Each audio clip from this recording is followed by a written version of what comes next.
Press start.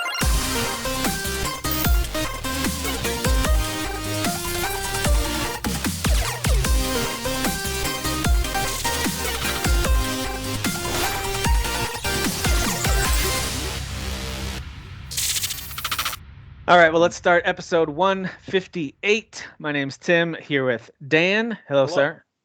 Here with Derek, and he's got some kind of background that's going to offend some people out there. No, don't do that. Don't do that. Don't do it. Don't do that. And Jeff is here as well. What's up? Hello. I have nothing to fondle behind me, thankfully. Yeah, people, a whole bunch of people. All right. If you're just listening, remember that we are on YouTube, and you can also watch the video version on Spotify. Also, check out our current cinema podcast. I forgot to shout that out last time, I think, but Jeff is continuing to churn out some episodes, and I enjoy those conversations. So go check those out. Make sure you listen to that. Subscribe to that, YouTube or wherever you listen. Thanks, man. So far, it's just Kyle and I. Obviously, everybody here is free to jump on whenever they want. And I might have some of my movie-loving friends from various circles join at some point as well. Yeah, float out what you're thinking for some of the topics. There are certain movie topics where I can totally nerd out, and I'm right there with you in my knowledge base. Certain movie topics I can't. So it depends on what the topic is and what the IP is. But there are times that I can I can nerd it come up on and tell you how I'm too scared to watch Scream movies, but I'm very intrigued by their plots.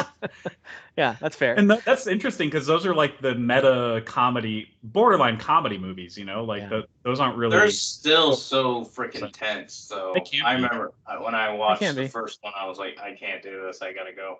Oh, wow. And also, don't forget to check out Dapper Chocobo's Dan streams on Twitch. Dan, what can people look forward to in the coming days, weeks? What do you have on tap? They can look forward to the underscore between Dapper and Chocobo, Tim. That's what they can look forward to. Okay. Other than them looking forward to that, what will you Actually, you can type in Dapper Chocobo, and I think he'll find me. But that's how I found you. But what is?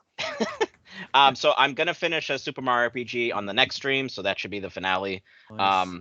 But I basically had put Legend of Dragoon on hold because that came out on PS4, PS5, so I wanted to like do that with trophies. So I wanted to like replay that with trophies. But like I'm just doing a bunch of things. Like I'm technically still going through the original Final Fantasy VII. I haven't actually like finished that on stream. I'm gonna do the Resident Evil 4 demo on my next stream because I'll probably finish Super Mario RPG before I finish that stream. And that demo's really short, I believe. Yeah, it's very short. It took me 15 minutes. Yeah. So I'll just pop that in like at the end, just kind of like as I'm like finishing and you know. But it's a pretty calm demo until the final section, obviously. So like you could take time to like chat with your viewers and that kind of like you don't have to fly through it as if you were playing it solo. Exactly. And you can stop and look how pretty it is. That's a pretty opening section there, man. But I bet the rain is pretty gross and everyone's angry. The rain probably anger inducing. So whenever people say someone's angry about it, I'm like, yeah, most likely someone's angry about this. What can you do? Sure. People get angry about. Is that a Sonic joke or is that like a real thing? No. In Resident Evil 4, when they first like showed like the rain in 4, like the previews or whatever, people were like furious about like the way there's like sort of like a white sheen to it, and it's like, well, yeah, light's gonna reflect off rain sometimes, like, you know, like I don't know, like I don't know. That was the thing. I don't know what to tell you. Like that's how humans. If I'm remembering correctly, which I just played it today, I think they have a setting where you can. I'm playing on PC where you can adjust the rain like quality. Yeah. And I put it on high, and I thought it looked good on all the still pictures on every level. So I don't know why that was a thing. What's really cool about this, and more games should do. You know, we'll talk about when we talk about the demos, but they have some settings with little screenshots of what it will do to the way it looks when you change those settings. And it shows you every game needs to do that because I'm like, I don't know what this thing is, and they'll show me what that's going to look like. It gives you like and it also shows you how much really cool crap it puts on your like system. Yeah, it tells you the RAM that's being used. Yep. Red Dead 2 did that. Yeah. I mean, like that, to me, right-hand corner. To me, those are accessibility options I need as a non-PC pro. I didn't know how much RAM it's taken up. Yeah, yeah, because I have no. I'm like, I used to have to crap shoot and guess, and then when everything starts getting real hot and slowing down, I'm like, oh, I guess that was too much. Okay, got it. Yeah, got it. I think that's really helpful and appreciated. Well, you know, since that is kind of one of the new things that's out, let's talk about that. We already kind of started talking about the Resident Evil 4 demo. Did you guys all try it out? I played through it yesterday. And Derek, you said you played it, and Dan, Yeah. you're gonna play it on stream. So Jeff, did you play it? No, I did Okay. not. Not yet. It's downloaded and installed. So. Okay. Yeah, it's nothing special. I mean, it's really brief. If you've played the game before, you pick up from where you kind of get control of your character, sort of, and then just go through that village section. And it's called the chainsaw demo. So yes, which is the village iconic, section right? And includes a chainsaw, and then it ends after that. So I have to say, and I just played Resident Evil 4 probably 3 years ago. Yeah. I think I beat it on the 360. Okay. This had in that area, which I have played that beginning of Resident Evil 4 probably like 10 times. This felt like Resident Evil 7, obviously in third person instead of first person. Like the whole setting, and they absolutely like nailed the lighting. It's way more creepier. There's subtle changes that you can tell they're going, this game wasn't originally that scary, so let's make this a little bit more scary like we've been doing with Resident Evil 7 and Village. Like it's still going to have all the action. Leon's doing his little roundhouse kicks and stuff like that, but he literally breaks a dude's neck by roundhouse kicking him into the wall. It's awesome. I love it. Yeah. Love it. But it has like a darker tone so far to me. I actually got more of a Village vibe, especially in that final encounter, which plays a lot like if you played Village. There's an opening section where you are getting swarmed, and it's just like, this is impossible. What in the world is happening? Then you realize like, oh, it's just a survive for X number of minutes until the game kind of triggers, and and this has that same vibe. I did play at least that part of Village. Yes. Yeah. So to me, it was reminding me of that with kind of the rundown houses and just I don't know. But yeah, I see the 7 connection too. It feels like a modern Resident Evil game. It feels probably has like a griminess to it, right? Because like 7 was almost kind of like a little more grimy. Not that like 8 was clean, not that the Village was like pristine and clean, but well, I don't know. Village, 7 had like the Village struck me as more foresty, and 7 struck me as like more bayou, like swampy. Yeah. And so this one felt a lot more foresty. That's kind of where I was talking more like the creepiness and darkness level. Okay. Not like the actual it's more like yeah. But as far as like how dark it was and how like the tone they were setting, it felt really, really creepy. Whereas I remember the first time I played 4, I was probably a teenager when it first came out, maybe a little bit older. I remember being a little spooked out, but that game was never scary. The original trilogy was way more scary to me than this one. And I just feel like from the demo, a little glimpse of it, I'm like, oh, I can see they're definitely making necessary changes to make this a little bit darker and a little bit creepier than the original release. Yeah, I do remember. I think a good thing. I liked 4 the most because I never was into Resident Evil, so I understand what you're saying from your point of view as a major Resident Evil fan. I actually don't want them to lean too far into the over creepy side of things because that never appealed to me about these games. I get it if it does. That's totally fair. I liked the run and gun action. Yeah, give me the monsters and the blood splatter, but like I liked the feeling of feeling powerful, not powerless, and desperate to survive and like looking for ammo. 4 made me feel powerful. And the other ones made me feel powerless. So I like 4, 5, and 6 are definitely like mirrored opposites of 1, 2, and 3. I agree with that. Yeah. Like quite and different. That's personal preference. Like I prefer when a game allows me to feel like I'm powerful when I'm playing the game. I don't like to feel always out of ammo, always running for my life. Well, some games strike a good balance. Demo, they give you a lot of ammo, but they also give you way more enemies than you have ammo. And in the opening, I'm talking about the chainsaw area. And then the chainsaw guys, you can like stagger them, but that takes a lot of bullets. And usually by the time you stagger them, there's 12 guys around you. So it's a lot of running and like just trying to survive. What I like that they're adding in this one, there's like the dodge mechanic now, right? And then you can catch the chainsaw with it like your hand, which is insane. Yeah, it'll bust your knife. You can only do that like once or twice before your knife is busted, and then you get no more parries with that. I'm sure you can upgrade it. I'm guessing the game will have upgrades and stuff like that, but dodging is not like I like the dodge thing because they'll throw their freaking pitchforks at you and I didn't dodge. Maybe they didn't tell me a prompt for dodge. Maybe I just didn't know there was a dodge. I think it's L1. Okay. I think. Yeah. Yeah, I thought it looked really good. I thought it's so looks funny really to me that like Leon just used it like what does it say? It's like 6 years after Resident Evil 2. Is that right? Timeline wise, Yeah. 6. Is it 6? So so he's been around the block, right? Like he has seen some crazy stuff and some crazy monsters, and he should have his radar up when things aren't good. And yet he goes into this creepy village in the middle of nowhere, and he walks in the house, and there's a dude staring at him with blood red eyes who just kind of like shuffles off, and he's like, "Oh, sorry to barge in, sir." And it's like, dude, this guy's obviously not normal. Stop talking to him and turning your back to him like he's normal. But that's the maybe he just thinks he has red contacts in. I mean, yeah, maybe the guy like shuffles over and like kneels down by the fire, and then as you turn around. Technically, Leon is a blonde, so we can give him a pass. What is that? What is that supposed to mean? What is that supposed to mean? I'll let you figure it out. Okay, Florida man. It's exactly what I expected. It is a really pretty and just much more engaging version of the game that I remember playing and loving. So I'm looking forward. Are you buying it? Who's buying it? I already pre-ordered it for PC. Yeah, I have it. I I have pre-ordered it paid it off for PC. Yeah, I have it paid off. You're doing PS5? Yeah, so I got it to I would run be on doing it on PS5 as well. I don't know what else is. Is it next week or is it the week after? It's the week after. 2 weeks. All right, I'm just making sure I have enough time for Bayonetta Origins and WWE and yeah. Gotcha. Yeah, so the CD keys had it for a pretty good discount for a pre-order. Yeah, So that's it's like 42 is what I paid for, or something like that. And I was able. I mean, I've got a very much a low mid rig, for my PC, and yet I was still able to run it at medium to high settings, depending on the setting. Obviously, I couldn't turn on ray tracing, so I understand that's a drawback for a lot of folks. It doesn't bother me as much, but I understand.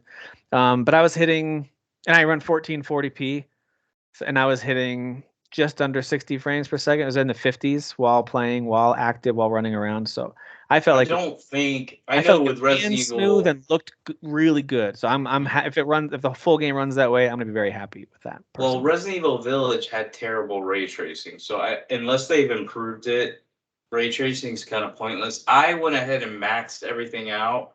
I turned ray tracing on and maxed everything out, and I was still running at 90 frames per second. It's optimized really well. Smooth as butter. The only thing I did turn on was the I'm forgetting it now. FSR, which is basically AMD's equivalent to NVIDIA's DLSS. Okay. So I turned option 1. I think they have 2 options. I think the second option is for their higher end AMD cards. I don't know. I didn't do research. I just picked one. And I put it on quality, and I felt like it looked. You can use that without an AMD card? Yeah. Oh, I didn't know that. I use it on any game that's AMD exclusive. You can still use it on NVIDIA. It just apparently doesn't run it as good. I don't know what the issue is.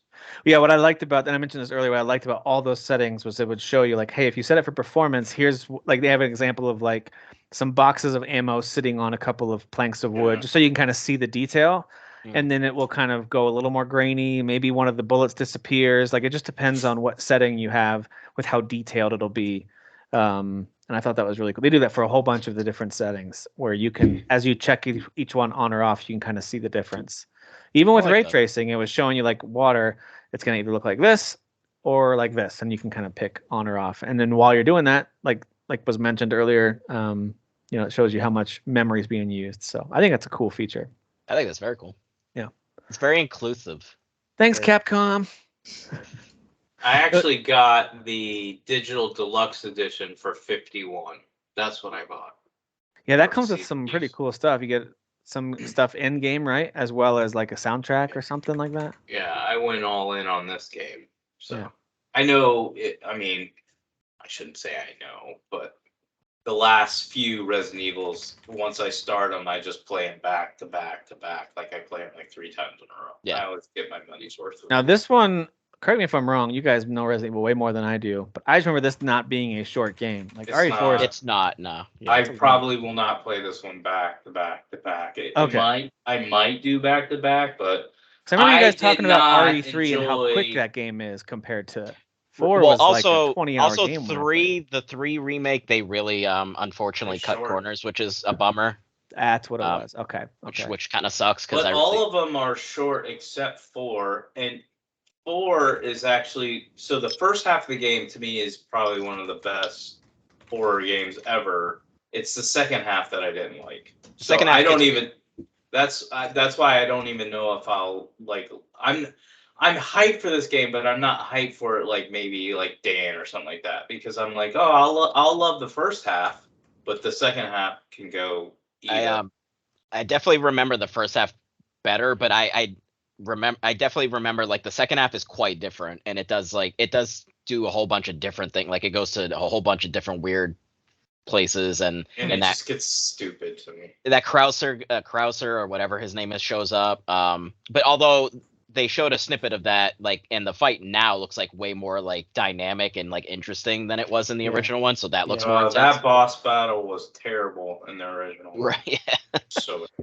So yeah, we'll see. I know they're making. I don't remember that specifically to know if I like good. the first, second, third act, first half, second half. Like I can't Yeah. remember that. I just remember thinking this is one of my favorite games of that generation. That's all I remember, and I enjoyed it. And I remember like clips of it in my head. I kind of have like memories of like moments and gameplay and stuff.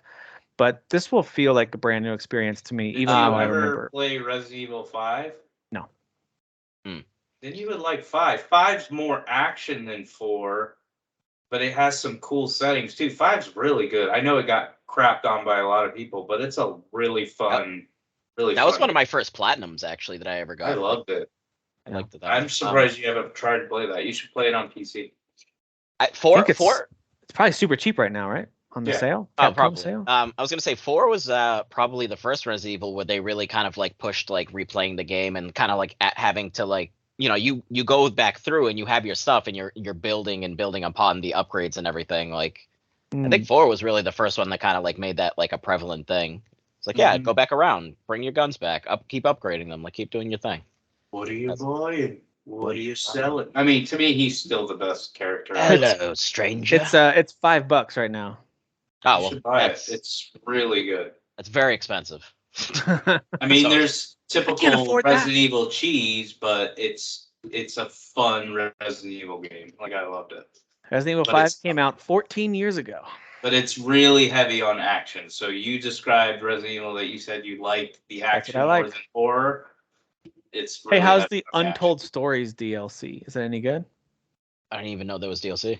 There's a gold edition for $7.50. It's worth it. It's worth it.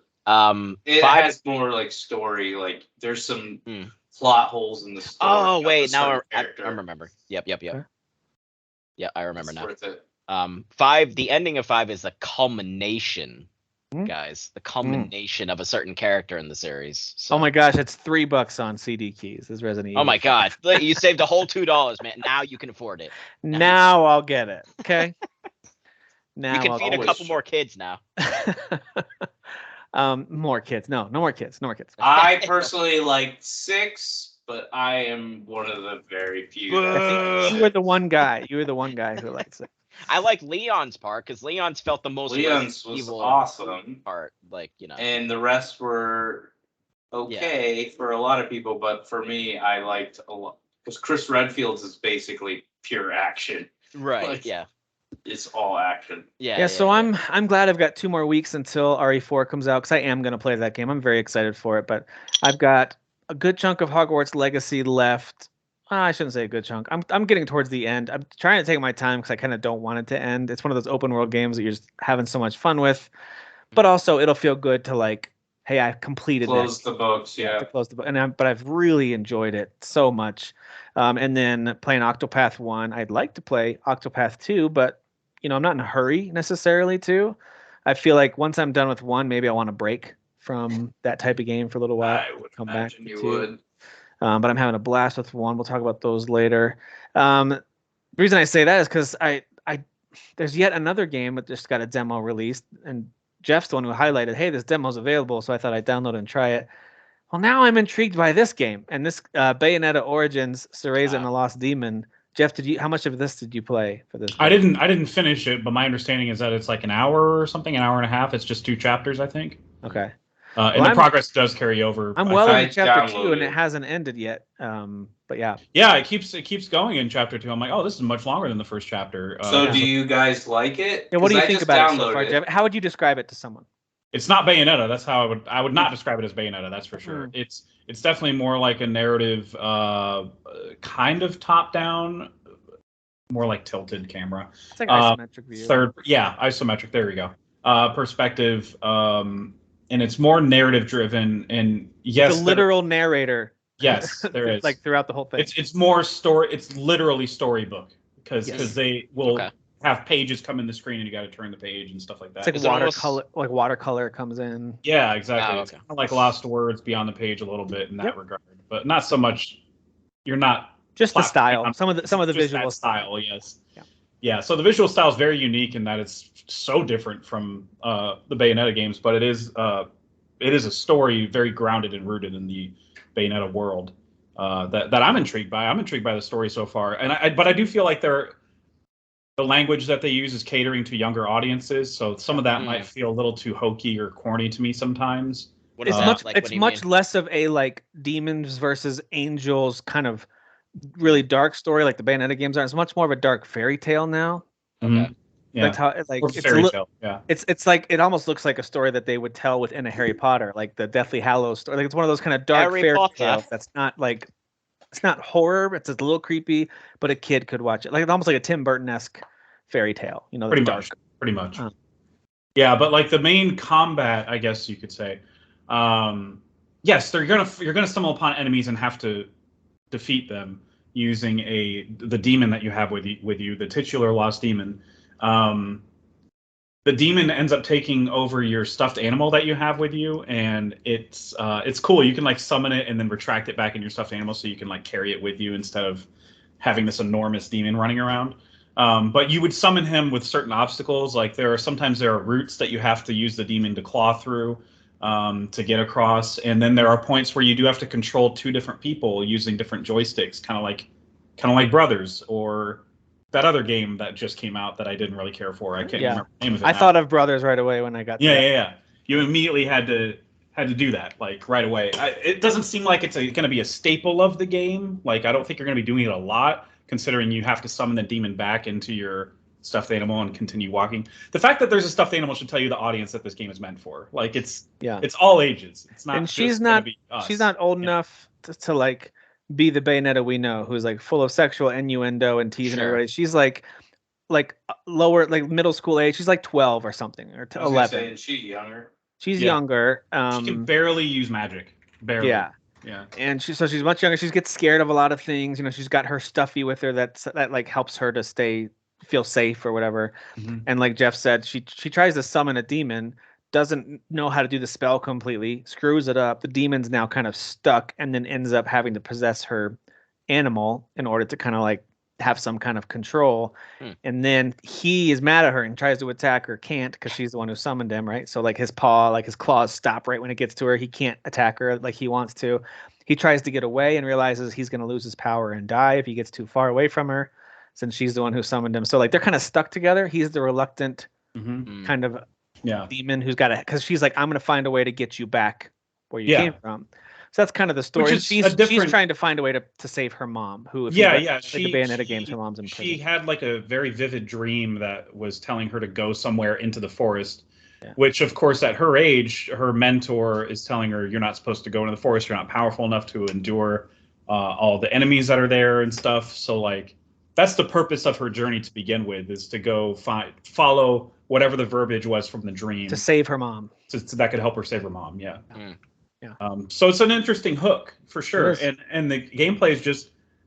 I don't think it's a Derek game. I'm going to say that. I would recommend waiting for reviews, maybe watch some more gameplay to get a sense of if you want to play it or not. But I just don't think it is. The way that you control Cereza, who does magic, I would dig it. Yeah, like she does these like summoning spells where she can tie things down with roots, or like if you can hit this pattern correctly, you can like explode like plants or create bridges or whatever.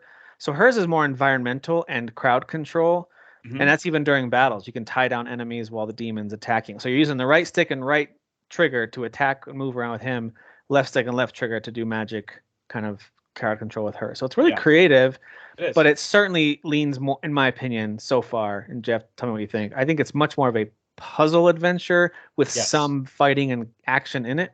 Very much so. I fought so like I didn't finish like a whole hour or whatever yet, but I fought like 2 enemies 45 minutes in. So I think I'm like 45 minutes in. Okay. And I fought like 2 enemies. So like you're not going to fight a lot. At least so far.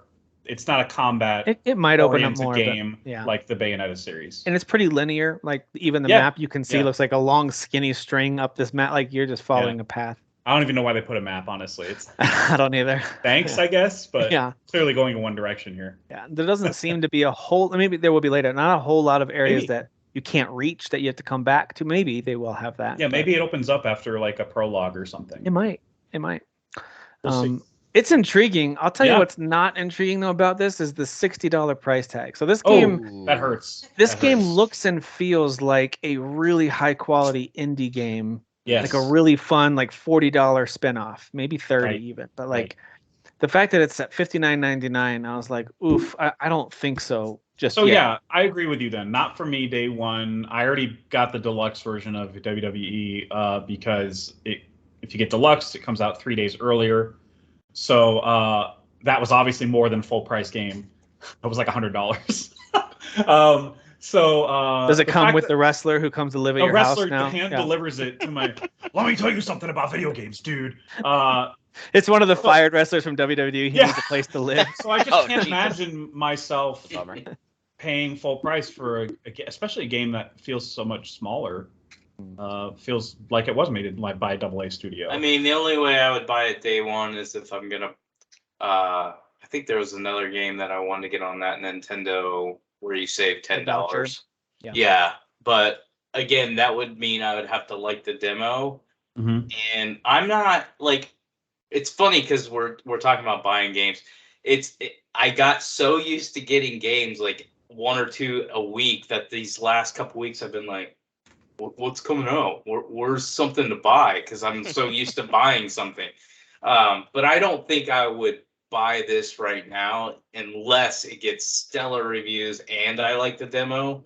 Like it's one of those where like, oh, I want to experience this. I want to talk about it on the podcast because right now I'm very content with everything I have. I still haven't finished Harry Potter. We're obviously going to talk about Octopath. I'm clearly still really, really invested in that. So there's still plenty of stuff. And then Resident Evil's right around the corner. And I doubt I'll play it right away, but then you have The Last of Us as well. Yep. Oh, right. PC. On PC. Yeah. Yep. So yeah, I think this is definitely worth a shot as a demo. It's not quite pretty enough or big enough of a game for me to be like $60. 100%. This is totally worth $60. Day one, $60. Gotta have it day one, but it is very charming and absolutely worth a look. I don't think we, talking as like grown men talking about games, we are not the target audience as far as I can tell, like for the style and the storytelling. To me, that was what when you guys were talking. I could be wrong. It just doesn't. I'm not saying feel like we are. I'm not saying adults couldn't like it. I'm saying Bayonetta games, over the top adult entertainment, is not for children. So to have like an origin story where I understand she's younger and stuff, but I would still want her to be like maybe start out as a sweet innocent kid, but I'd love her to grow into like a wise ass witch. Yeah. So I would want it to be more adult. I haven't seen the way it looks like in action or anything, but like I remember seeing like that. I think it was on Nintendo Direct, right, when they first showed it. Yeah. There's gameplay out there, and the way you guys are describing it, it almost sort of reminds me of. Did you ever play Child of Light? That Ubisoft game? No. Yeah. So it almost kind of reminds me of that a little bit, and that like has that kind of like almost like storybook sort of vibe to it, and like that was I actually really liked that game. I thought it was really good. It was actually kind of the story was pretty sad and somber. You know, if the actual gameplay visuals had something more striking like that, I might be more likely to be like, I got to go all in. Like these visuals are unique. But that's more the cutscenes have the storybook element. Once you're in the actual game, it's more of this kind of cartoony isometric look, and it doesn't look bad. Don't get me wrong; it's not an ugly game. Yeah.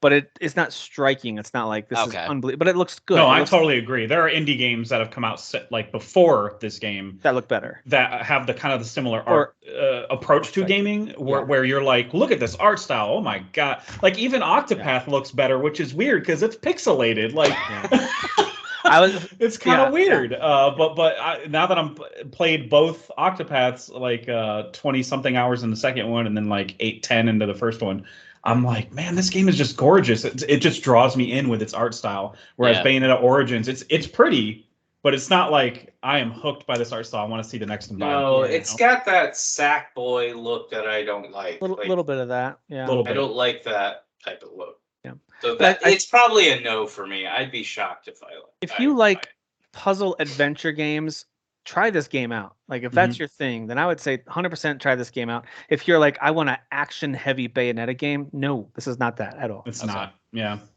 But it is still worth trying. It's got a demo, so give it a whirl. Exactly. If you're on the fence and you're like, well, if it's not like Bayonetta, what is it? Just go play the demo. Yeah. Give it a whirl. Speaking of giving something a whirl, I'm reinstalling Mario Kart 8 because now that I've got Expansion Pass Plus, I want to try all these booster courses that I've been missing out on. Good. Wave 4 just hit, and any of you playing these new courses yet? I've not played the new courses. I beat so it's 8 courses per wave. Okay. And there's 2 left, I think, this year. So did they do 2 new circuits with every wave or something, or how do they do it? Yeah, they do 2 new. Yeah, is that what they call it? Circuits. Start. Yeah, like a pre. I think it says Start Grand Prix or whatever. Like yeah. And apparently in the update 2, they added 5 more spots ? For characters. Apparently they're going to introduce more characters eventually at some point too. Right. So is this all just like Fire Emblem? Probably. It's all fire. God damn it. Or they're probably going to put the Bayonetta Origins in there. Who knows? Oh my god. The demon just driving a cart. Just a giant demon in a really small. That's what I love doing, is picking a giant character and putting him in like the smallest vehicle possible and making the tires really tiny and having the overhead, whatever you call it, glider, be really fruity. It's. I'm just waiting for like the 8 to sort of flip on its side and become the infinite sign, because it just seems like they're going to keep updating this game like forever. They might as well. They just flip the 8 over. This is Nintendo. It looks so good still. Yeah. They will release another one. It'll be on their next console, but for the Switch, this is one I think they're treating it like a live service game for the life of the Switch. Sure. And but I do think we'll get a new one. It's keeping those Expansion Pass Plus subscriptions, right? It's helping at least keep those. Yeah. Well, I think what they're doing with the tracks is very interesting. At least half the tracks, much like the previous waves, at least half of them have each lap has a different route you take. And I think that's really cool, especially because these are classic tracks that you just do the same lap over and over again. So the fact that they're making minor adjustments to the tracks continuously every wave to keep it more interesting for those of us that have played those tracks. I haven't played every Mario Kart, but I'm familiar enough. Yeah. I think that's freaking ridiculously cool. Like the way that they're supporting this game has been awesome. And it continues to look great. Like I've been playing it handheld for the most part when I'm working, quote unquote. Right. When I'm taking a break from work, I'm being responsible. Guys, Jeff uses quotes to emphasize the truth of something. When he wants to, he's really working. He goes, "I'm working hard." Truth quotes. I'm taking a sanctioned break to game. Okay. Got it. Don't arrest me or fire me. Okay, so or both. You're getting both. That's my favorite thing about my boss. He's like, Derek, like he literally says this to me like once a week. I don't know how you have time to do anything. You've got all this stuff. And I'm like, dude, you have no idea how much stuff I just let go on my stream while I'm just gaming.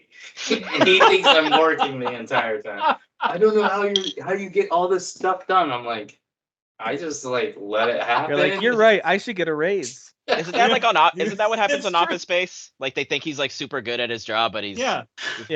And I mean, don't get me wrong. When he stops caring, he becomes a superstar at his company. Yeah, right. Yeah.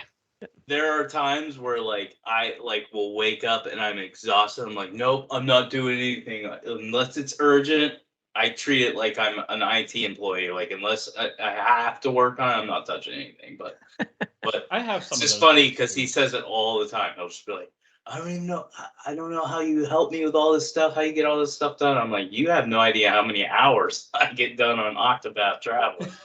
So Jeff, you're right. This one looks good handheld, but this is a great example of where Nintendo also crushed it on the transfer to the big screen because it looks amazing on a big screen. Yeah, it does look good on big screen. For some reason, these games all of these waves, I can't remember a single time that I've put it on my 1080p monitor. I only do because I don't know why. It's multiplayer and we are playing it together. Like, yeah, so I know it's going to look to great. I don't know why. It's fun to play multiplayer. So if you've got couch co-op, that's a good reason to throw it on the big screen. Definitely, yeah.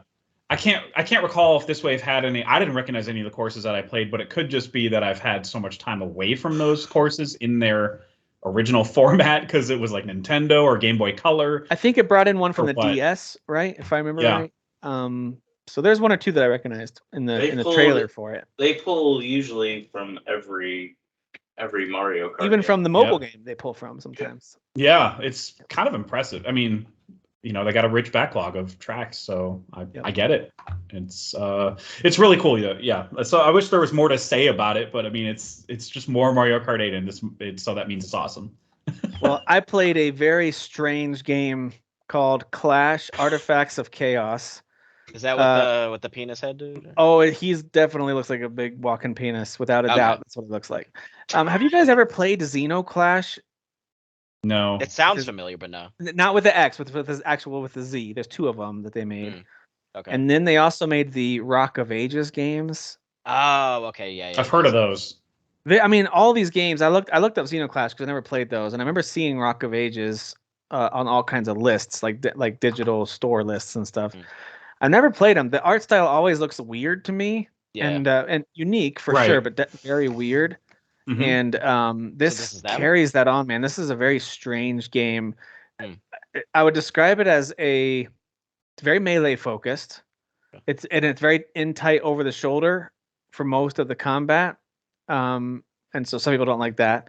But it's much more about like one-on-one battles. But you do move in a 3D space. It's not a 2D fighting game or anything. But it does feel a little bit more like, all right, I'm going one-on-one. Now, sometimes you do face off with more than one enemy, which is fine. And by the way, they can hit each other, which is hilarious. Like if you can get them into a corner and they start swinging, they'll start really taking down each other's health, which is hilarious. Very kind of physics-based, where like the enemies are kind of floppy sometimes, especially after they die. But there's like that physics engine going on. And everything looks like... Did you ever see that Robin Williams flick called What Dreams May Come? Where he goes to heaven. Man, I wish Kyle was here. That's one of his favorite movies ever made. I love that movie. Yeah, I'm with you on that one, Kyle. It's one of my favorites too. But you know the visuals when he gets there and there's like paint and it's like clay kind of, and it's like oil paintings and something. It's like oil painting mixed with like Play-Doh. It's all very strange and like wonderful. This has that same vibe while having some of the creepiest designed creatures and enemies that you talk to. Okay. So it's very unique. So I got to give it credit. It's very unique, but it's also pretty obtuse. It's a AA game at its finest because like there's little quality of life things that we take for granted, like a nice navigation map, some kind of little like nav map in the corner. Give me some kind of like compass with like go this direction. Give me anything. And I don't mean like hold my hand, but like give me some kind of guidance, or maybe give me a way to highlight things in an environment I can collect. This is a game where you can craft things at your little pot at your camp, but you have to really be close to an item and it doesn't stand out from the rest of things to know like, oh, that's a flower I could have collected. So like it's little things like that I'm like, I wish there was a way they could have highlighted like, hey, go over and get this mushroom in the corner. That's something you can collect. They don't tell you that. I kind of had to just go to every corner until I was right in front of it. Then it had a little pop-up that said, you know, press LB to collect or whatever. So it's little things like that can make these games frustrating, I think. It's not quite to that like user-friendly quality of life level that you'd like to see. But it is super unique. And one of the things I like is it's got this little bar that works its way up as you fight. So when you start the game, you pick one of three stances. You either do like these swiping attack stances, almost as if you had claws, like lots of swiping wide attacks. You can do one where you keep your elbows in tight and you're doing boxing, like really straightforward punching. And then one more of a spear attack where you're doing lots of like long pullback and jabs. So like you have these three stances you pick from. I think you can get different ones later. And it's got a lot of RPG elements, like tons. You level up and you have to filter in points into certain stat categories, and you unlock special moves over time. You can find these secret areas where you can learn a special move or like a special attack or whatever. So those things are all very cool. And then you build up this little meter as you attack and as you land attacks in succession. And once it maxes out, you go into first person mode and all you see is your fists and you start wailing on them and it just like destroys them real fast. And once you get to the end of that meter. It's kind of like a power up mode, that the meter starts going down as you use it, and at the very end you do this like killer, slam move at the end. That's all that's very satisfying. Like when you get to the first person mode and then you just like wreck them with your fists. That part's kind of fun. Yeah, I need to. I'm pulling this up. Yeah, these characters are weird looking. It's very wacky. Like it honestly looks like someone made them out of Play-Doh and then they hit bring them to life. You know what I mean? It kind of has that weird vibe to it. I like it though. You start the game. It almost reminds me of Mortal Shell a little bit because you start the game kind of disembodied as this kind of like falling apart. You almost look like an anatomy map. You ever seen those like in the medical thing, like a map of someone's anatomy where you kind of see like the muscles and and so you kind of have that look to you, and then you find this dead body of Penis Man or whatever his name is. Actually, his name is Pseudo. And so you find the dead body of Pseudo, and then you join together, and then it becomes daytime. So at daytime, when you're alive, you're Pseudo running around with your weird little sprouts of black hair on your penis-shaped body, whatever. The design's very strange. But then when you die, it sort of has that. It's not really like Dark Souls, but it sort of has that element of go back and find your body, because now you're back in your kind of your ghostly or death or skeleton form. You can't talk, you can't advance very far. You have to get back to your body and rejoin with it and then continue on. So I think that's a pretty interesting mechanic. There's a lot of places you set up camp and save along the way. Very early on, you get a little friend, this little kind of like bird. It looks like a little koosh ball. That's also a bird that can fly around. Yeah, is that the little, because I'm seeing in the pictures the little guy on your shoulder. Yeah, the little feathery like at the black very beginning, like his grandfather gets killed in this duel. It was like an accidental death, kind of, and he's dead. So he needs someone to help. So you're like the reluctant guardian of this little thing, trying to get him to safety somewhere. One other feature I want to talk about is kind of interesting. They have this little strategy game, so you can, I think they describe it as before you battle any intelligent creature in this world, because you can battle just straight up beasts and they'll just start fighting you. But anyone that's intelligent that can talk, you can challenge them to this. What do they call it? I'm blanking out what it's called, but it's some kind of game where they have this. They open up what looks like a belt, and it has all these little pegs on it. And if either one of you challenges the other one has to accept. And then you play. Then you roll out this mat, and you play this little strategy game that gives you an advantage or a disadvantage if you lose in the fight you're about to have, because you're about to do your 1-1 battle. But this can give you like, hey, if you lose, then you're going to be attacked by bees throughout the battle. So as soon as you stop moving, you're going to get stung and lose health. Like silly like that. One of them is literally like you wear a dead fish on your head, so you move slower. Like there's weird stuff. Sure. It's very odd. It definitely has a very odd vibe to it. Like the visuals are like, they're very unique. I mean, I don't think they're bad. I actually think they're quite nice. I like it. Yeah. The designs are very strange, and like the designs are very strange. They're very strange. It looks very dreamlike, like a weird dream you'd wake up from. Like, what the heck was that? It's got that vibe to it. But I think the strategy part's cool. Like the little game you play, it's with dice, and you have these little pegs. So like after you roll your dice, you can use these pegs to affect the values, and whoever has the highest total value at the end gets the advantage. And it could be something like poison or strength, or hey, you get one free punch on the guy before the fight starts. Like it's all kinds of different advantages you might get before the battle starts. So listen, I think Clash Artifacts of Chaos is a very interesting game. It's a AA game, and it's priced as such. It's right around the $30 range on most stores. So they're not trying to like pretend it's a $60 release. So I think if you like that kind of game, and if you like really weird art styles and unique gameplay, if you really like melee combat, I think this one's worth a shot. I think it's pretty interesting. Is it my thing? I don't know yet.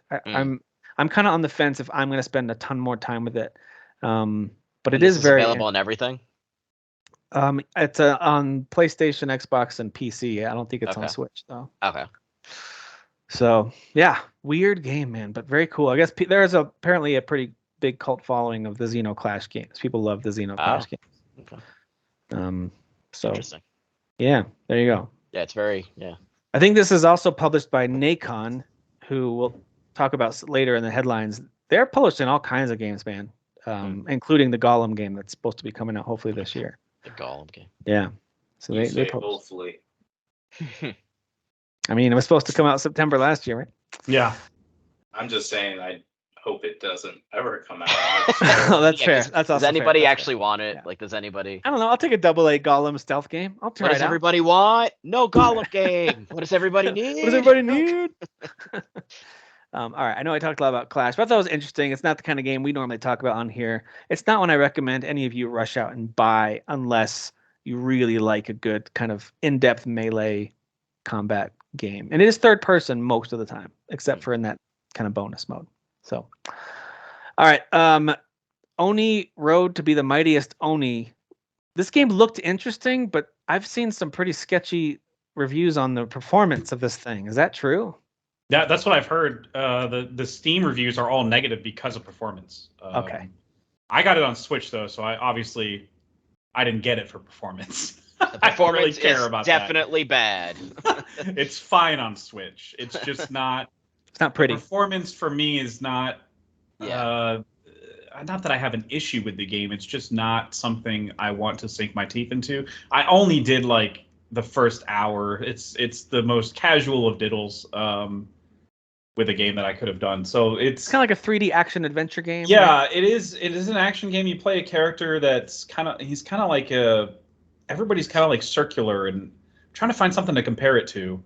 They're kind of cartoony and circular. It reminded me of Mini Ninjas. You guys ever played Mini Ninjas back? I remember that one.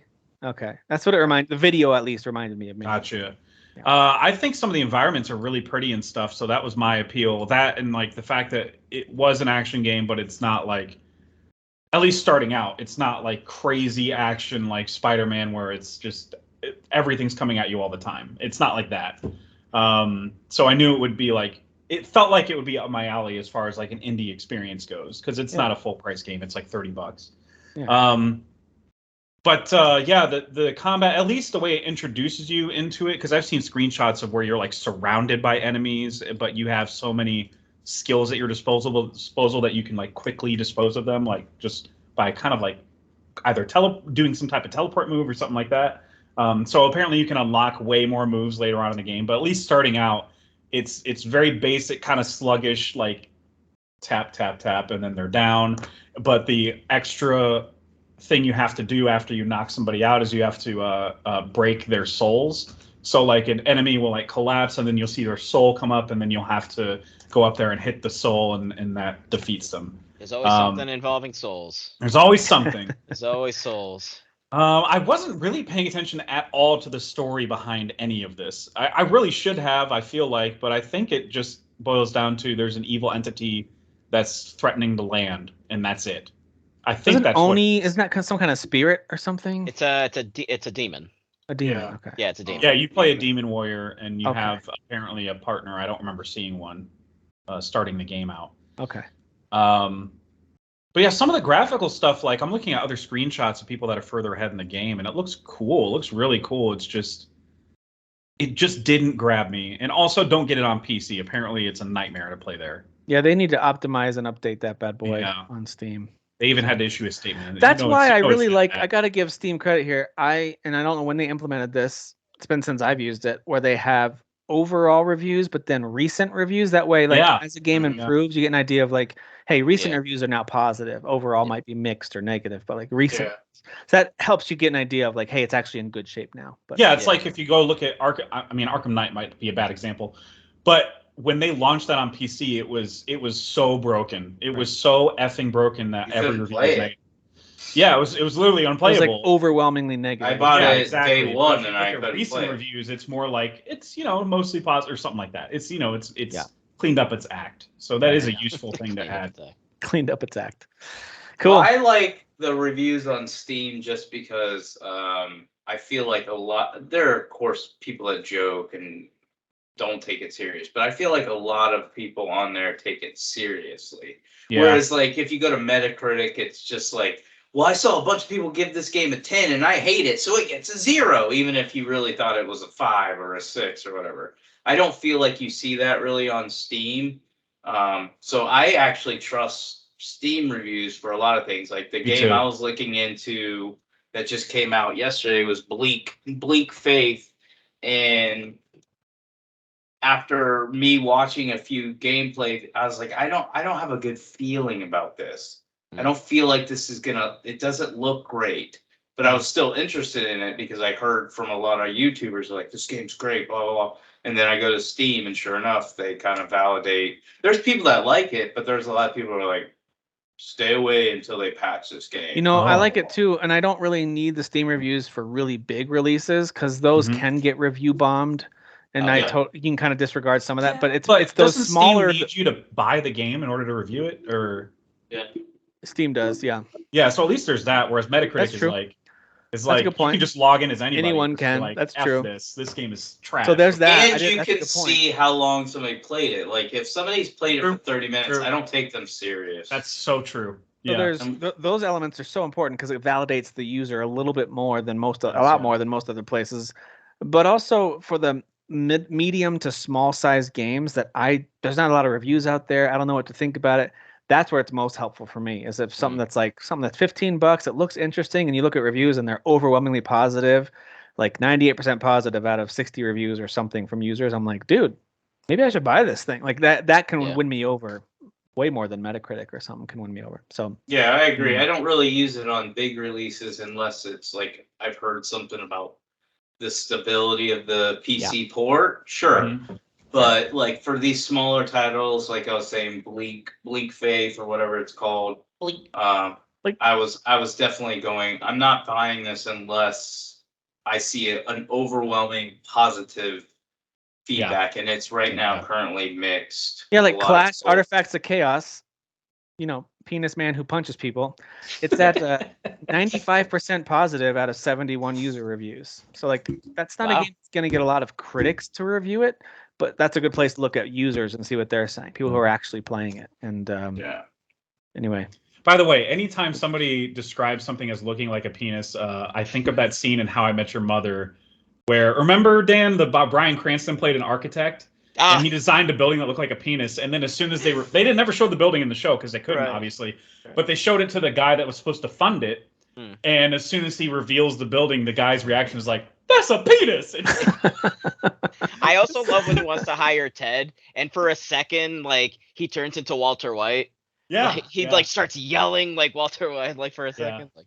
There's an episode of Everybody Loves Raymond where the grandmother or Raymond's mom goes to an art class and then comes back with a sculpture that she made, and everyone who sees it thinks it looks like they never say it on the show. It's like this looks like a vagina, like so much. Yeah, like it actually everybody was kind of dancing around it in How I Met Your Mother until the end. Until the guy got the building revealed to him, and then he was like, "That's a penis." They were making all this euphemisms and innuendos among the main. It just says it. Until that guy was like, "That's a penis." Hey, well, speaking of watching stuff, let's talk about a few things that we're watching. We'll kick things off with some movies and other like random smaller stuff, and then we'll talk about Last of Us Episode 8. My wife and I together just started this new series on Discovery called Jared from Subway Catching a Monster. My wife's watching that. A laugh riot. It's so funny. It's so funny. So this is fascinating. Not only does it tell the very interesting story of like how Jared in the 90s rose to fame, and we all remember him from the commercials. If you didn't, you weren't watching TV. He was everywhere. He was everywhere. Yeah. But he also, if you look back, they show clips. He was with almost every celebrity of sports and acting and like John Cena, like wrestlers. Like he was in commercials with like every famous person you could think of with Subway. It was only they knew. Crazy. And then they dive deep into, and they have lots of recordings. That's one of the things that makes this so interesting and disturbing is this lady who became good friends with him. She was undercover. She went undercover with the FBI once she kind of learned, hey, there's something wrong with this guy. She went, talked to them, showed them some evidence, and they essentially were like, you need to go get more of this. We need more evidence of this. Yeah, he's already confiding in you as is. Oh, it gets rough real quick. So real quick, is like what even like prompted them to be like, yeah, something's going on involving pedophilia? Like what even? He is the one who brought it on. Oh, really? So he whistle blew himself. Was he just getting a little too comfortable and started telling people or something? Or? It's mainly this lady. So like this lady they'll tell her story a little bit too. She's like a radio host or something. Like she's a radio personality, and she's interviewing him. And right away he thinks she's really pretty, and he's talking to her. And then he meets her kids, and she was like, that felt a little weird, but like there was something about it that kind of put her off. But it Yeah. wasn't until they were sitting down for some kind of filmed interview on this couch, and she says, right before the camera started rolling, he leaned over and he whispered in my ear, "I think middle schoolers are hot." Ooh. Oh my god, dude. And then That's she that's said, a no for she me, said dog. that like she just shut down, like she was stunned and didn't know what to do. And Wow. that's when she started getting him to say some things and recorded it, took it to the FBI, and that's kind of how it all started. But he just, in a moment of who knows, like maybe he was trying to impress her or thought he picked up a vibe from her. I have no idea. No But idea. she does a really good job. And Imagine thinking the person you say that to would be like, "Oh yeah, me too," or whatever. Like what the At hell? least say it to another guy, though. Why would you Or say it just- to a woman who or don't has say it at all. kids? Well, not to not Well, say you it. find Yes, out later, but like- when somebody is into stuff like that, they're already not right in the head. Correct. So Right. they are going to they're not going to think straight, is what I'm trying to say. So it's not surprising to me that he actually would talk about it. It's just like Yeah. usually murderers usually talk about murder to somebody, but like I'm just shocked who he would choose. Like, Well, it and then surprises she me does a it would great be job of woman playing- with kids. She does a great job of playing along. Like they start recording all her phone calls and they play the real audio from it, where she Yeah. does play along. She plays right into what Derek's describing that most people wouldn't do. She plays into thinking it's interesting and just teach me. I want to learn about this. Like she acts like it turns her on or she's fascinated or whatever. And she does a great job of keeping him on the hook Yes. and getting info on him. So Well anyway, done, lady. if you like true I crime, can't watch it. Another lying, misleading woman. I'm done with this. Okay, no. yeah, Nope. she's not the problem here, Derek. No. And that show proves why you can't trust women. Dude, give me that show. I'm definitely my making gosh. a YouTube video and breaking Oh it my down. gosh. But if Can you we like fire Derek, please? if you like true crime documentaries, that kind of thing, I Yeah. highly recommend it. It's But really you mentioned good. it's on Really interesting. Discovery, right? it's on So Discovery. they for now they have their own streaming service. I Yeah. assume eventually they'll want to blend it with HBO. Well, it's the It could Discovery Come to Plus. HBO Max, yeah. right? Discovery Plus, they've had that for a bit. It's Discovery They Plus. have, But yeah. you're right, Jeff. They could end up merging those into like all Discovery, and that includes a lot of other stuff, not Discovery too. Like they had a whole series of networks like Animal Planet and HGTV. I think there's a Nice. few others that are like part of the Discovery family. A lot of home renovation shows. Like Oh yeah, absolutely. all And the it's home so renovation. comical to me that, All that of them. people that Discovery bought Warner Media is basically what you would think it'd be the other way around, but they were Yeah. in so much debt that Discovery bought them, and now Discovery executives are saying that the name brand HBO is keeping subscribers away from HBO, and I'm like, That's that is definitely some not true. broken ass logic. Yeah, I don't know yeah. what it is. Like if No. anything, we're staying away from Discovery Plus. I'm sorry, like that's just the way Yeah. it is. Yeah, HBO stands for prestige television. We're gonna want to watch it's true. Yeah. Yeah. that subscription service. Yeah. I'm sorry, we just are. It What does a strike me as weird much more of alternate a, reality like, to live in.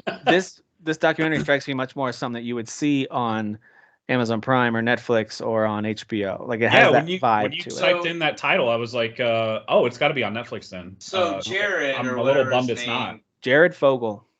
Did he just watch child porn, or did he actually like molest kids and stuff like that?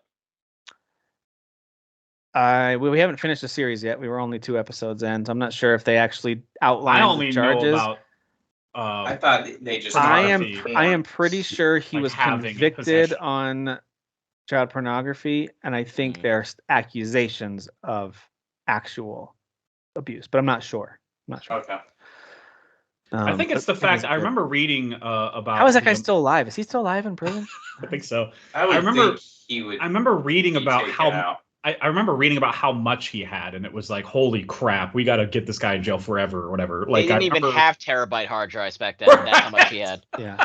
Yeah, that many. Yeah, he had Yeah. so much. Also, Crazy, like man. you look at that guy, and it's like not after the fact, knowing for sure, it's like You're yeah, like, he well, he kind of yeah. has that face. He has that face of someone. I'm that- glad South Park made fun of him before everybody knew that he was like this.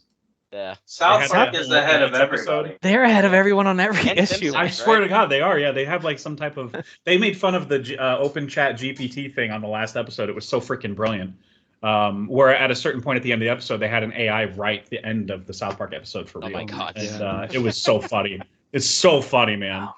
But they're like All right. ahead of that type. Like they're just They just know exactly what to poke fun of before it's even popular to do it. They're going after ginger people now. I'm transgender. Now, Jeff, I thought you talked about this last week, but maybe it's just in our chat. History of the World Part 2 series. Yeah, it was just in our chat because it released on. They did an interesting thing. Hulu released 2 episodes a night starting Monday, or a day.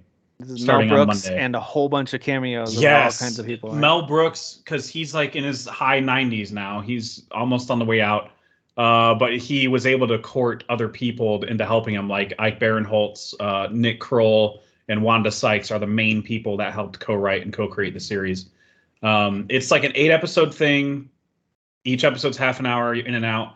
If you like the sketch comedy style of the movie History of the World Part 1, it's more of that. That's pretty much it. Like, but if you're not on board with the Mel Brooks type of humor, you won't really care for this. But it does suffer that thing that sketch comedy shows tend to suffer sometimes, where some sketches you're just like, all right, I don't know what that was. I hope we never see that again. Or it's like one of the funniest things you've ever seen in your life. Sure. Like they did a whole.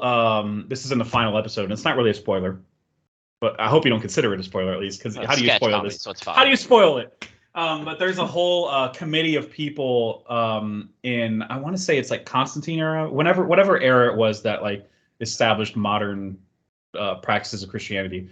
And they're all talking about making Jesus this like white buff guy and stuff like that. And like, you know, an action hero. And to the point where they end up showing a trailer, a movie trailer. And it's like the most ridiculous Arnold Schwarzenegger type of Jesus trailer, where he's just like, he's just mowing down people with like machine guns. It's so stupid. I love it. I love that type of stuff. And in one of the, I think the second episode, I think they have a Curb Your Enthusiasm spoof that's called Curb Your Judaism. And and everybody's in it except for Larry David. Nick Kroll plays the Larry David part. He plays Judas. And they did get JB Smoove in there. Oh my God. I'm trying to remember if they got anybody else from Curb Your Enthusiasm in it. But it is very fun. Like, it's very much tonally like Jeff, identical to Curb Your Enthusiasm. What's his name? Jeff Garland? No, Jeff he's Garland? not in it. Or the lady who plays Cheryl. I don't remember seeing her either. So I guess just JB Smooth's who they got. But it's a perfect person to get. He plays Judas's like best pal or whatever. That's awesome. There's like really comical like interact. Oh man, just the way. The it last ends, time I saw like, Mel Brooks was in Men in Tights when he's playing the monk guy who's doing circumcisions. He has like a little guillotine. Mm-hmm. Yeah. And he's like driving away going, put some ice on it. Oh my God. Put some. That spoof, that sketch specifically ends with the they make it so that Judas accidentally betrays Jesus in a way that Larry David would in the show Curb Your Enthusiasm. Sure. He's like, oh, I didn't mean to do that. No, like it's just it's very funny. And every time there's a new sketch about a new subject, you're like, how did they get this person? It's an insane cast of people, dude. Like, you guys will like, if you check out the IMDb on it, you'll be like, holy crap, how did they score all these people in this show? It's crazy. It's awesome. Pretty wild. It's funny though. It's consistently pretty funny. What about Scream 6? Is that pretty funny? there are some funny moments because all Scream movies have like kind of funny moments in them. Sure. Whether it's like ridiculous violence or characters calling out a situation on the nose for like in a meta way. So there's more of that in this. Scream 6 has the kids, the main 4 new kids from Scream 5. They all go to New York to go to college. So this is the first time we're seeing Ghostface like outside of his element, and he's in Ghostface in a different city. Pretty much, it's Ghostface does New York. It's like Ghostface all the Saturday Night Live. All the marketing is like Statue of Liberty, but it's Ghostface with a knife, and he's holding it up. At some point, he gets lost and has to ask Donald Trump for directions. Yeah. I give the best directions. Start stabbing him. Best direction. Anyway, it's got all the kills that I think 5 was actually more brutal in the kill department, but it has one of the best openings to any Scream movie I've ever seen, and that's 6 movies in now. So I mean, I think it might be my favorite opening because I just didn't expect there's something that happens I just flat out didn't expect. Like I was like, oh, this is interesting. Oh, where are they going to go with this? And then more stuff happens, and I'm like, holy crap! It kind of blew me away. The opening of it. Okay, so it was really tense and like well written and plotted, and they explained all these new rules that were really, really cool. I was on the edge of my seat, and then when the third act happened, it was just so intensely dumb. It was so stupid. Like not even like the fact that the reveal made sense. Like when there's always like a haha. It's like a Scooby-Doo reveal at the end every single time. And it always, for the most part, has made the motive of the characters and why they kill make sense. So that stuff I didn't have a problem with. It was like a logical conclusion. It's just suddenly when the actors that we've seen in non-killer roles in the movie suddenly have to act like killers and they're deranged and stuff, they were terrible. It was so horribly acted, and so like, and some of the action moments too, where like the good guys are trying to get away from the killers. It's just looked terrible. It looked like in a non-fun, like B-movie way. This is supposed to be a blockbuster franchise, and it looked like somebody just didn't know how to shoot action scenes. So they ran out of money at the end there? No. I mean, the budget didn't really look to be the problem. And also, there's some spoilery things that I really have a problem with, but hopefully Kyle's able to see it before we podcast again. Okay. On Current Cinema, because I do want to do at least like a 5-minute spoiler chat on it. I actually know everything without watching the movie.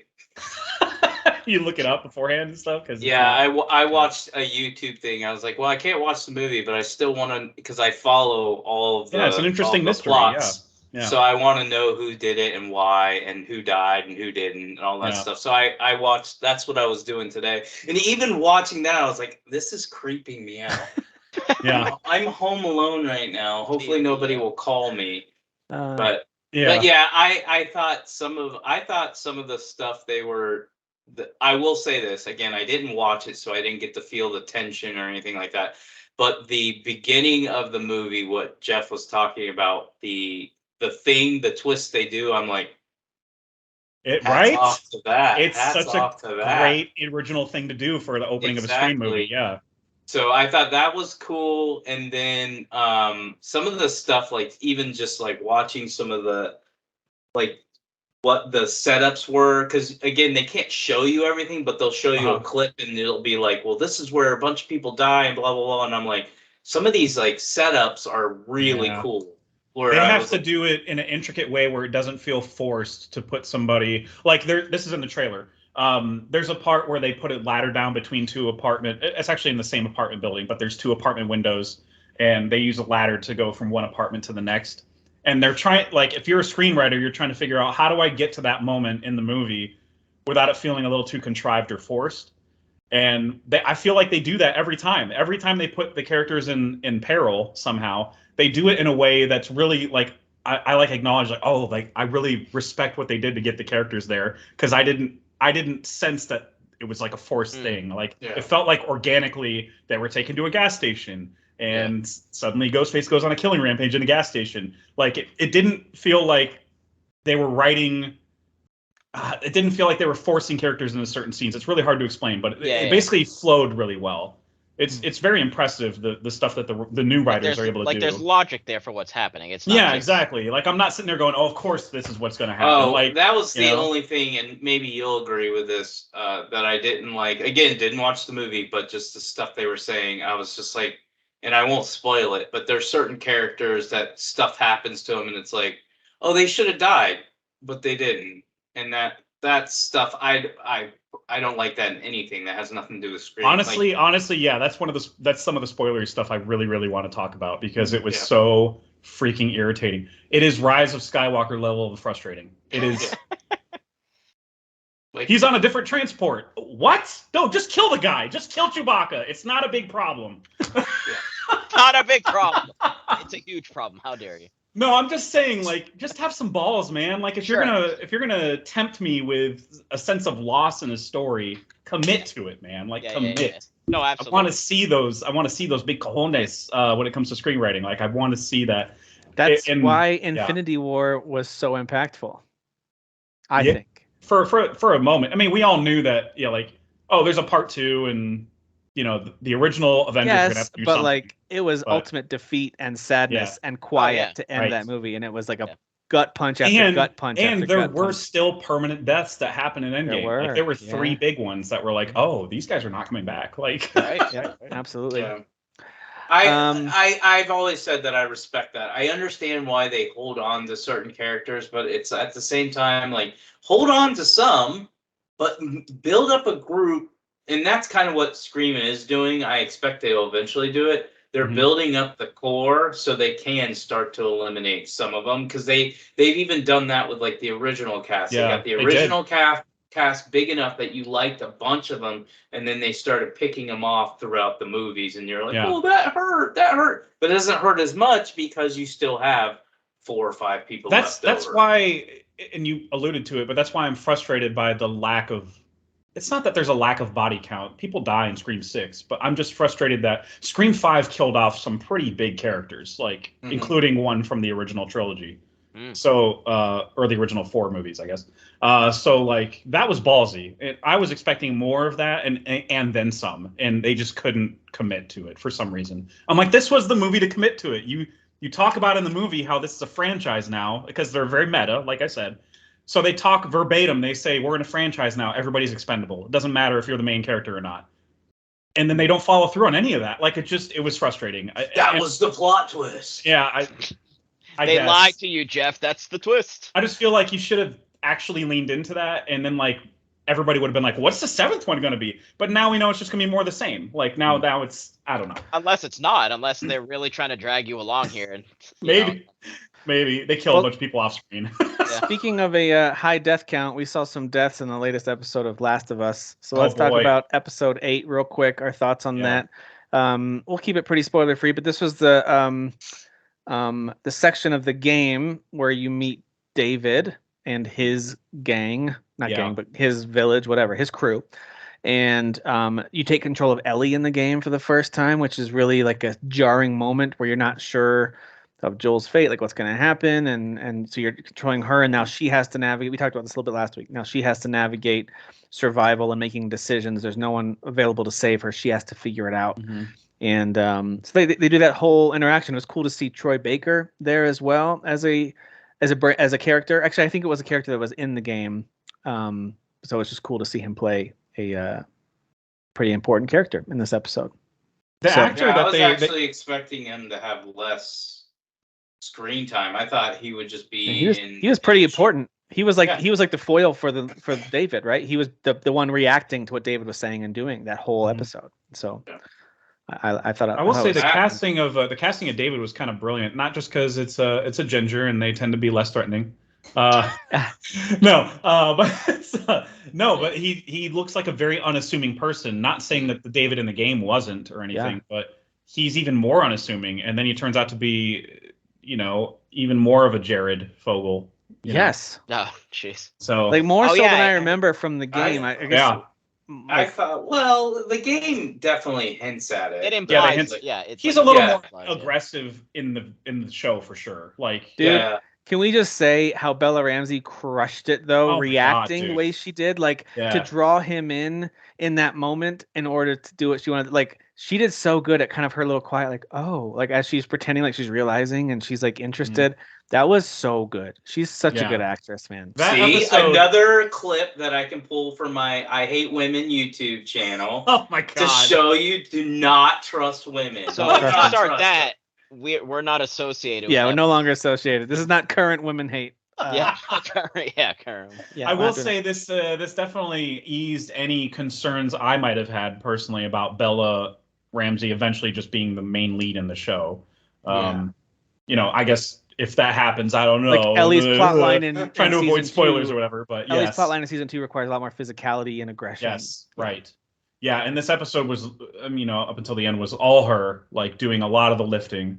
So, and she did a hell of a job. And the emotional beat at the end really like sold me as. Dude, I teared up at the end. I'm not gonna lie to you. Yeah, I did too, and I think it was the element of surprise even for the gamers because in the game Joel pulls Ellie off of his body as he's already dead. She won't stop.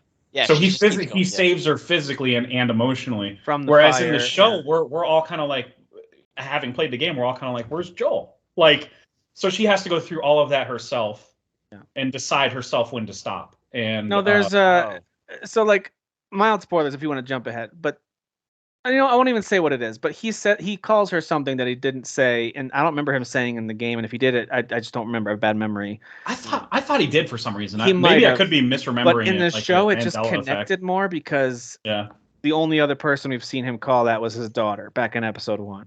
Right. And so like there was a moment where he sees how broken she is. She's covered in blood. Obviously things went poorly. And he talked about this in the after show interviews. And it's just so brilliant the way they're like, hey, we actually specifically wanted him to say this. So I picked up on it in the moment. I think it was just more of like me being a dad of a daughter. Like that hit me pretty hard when that happened.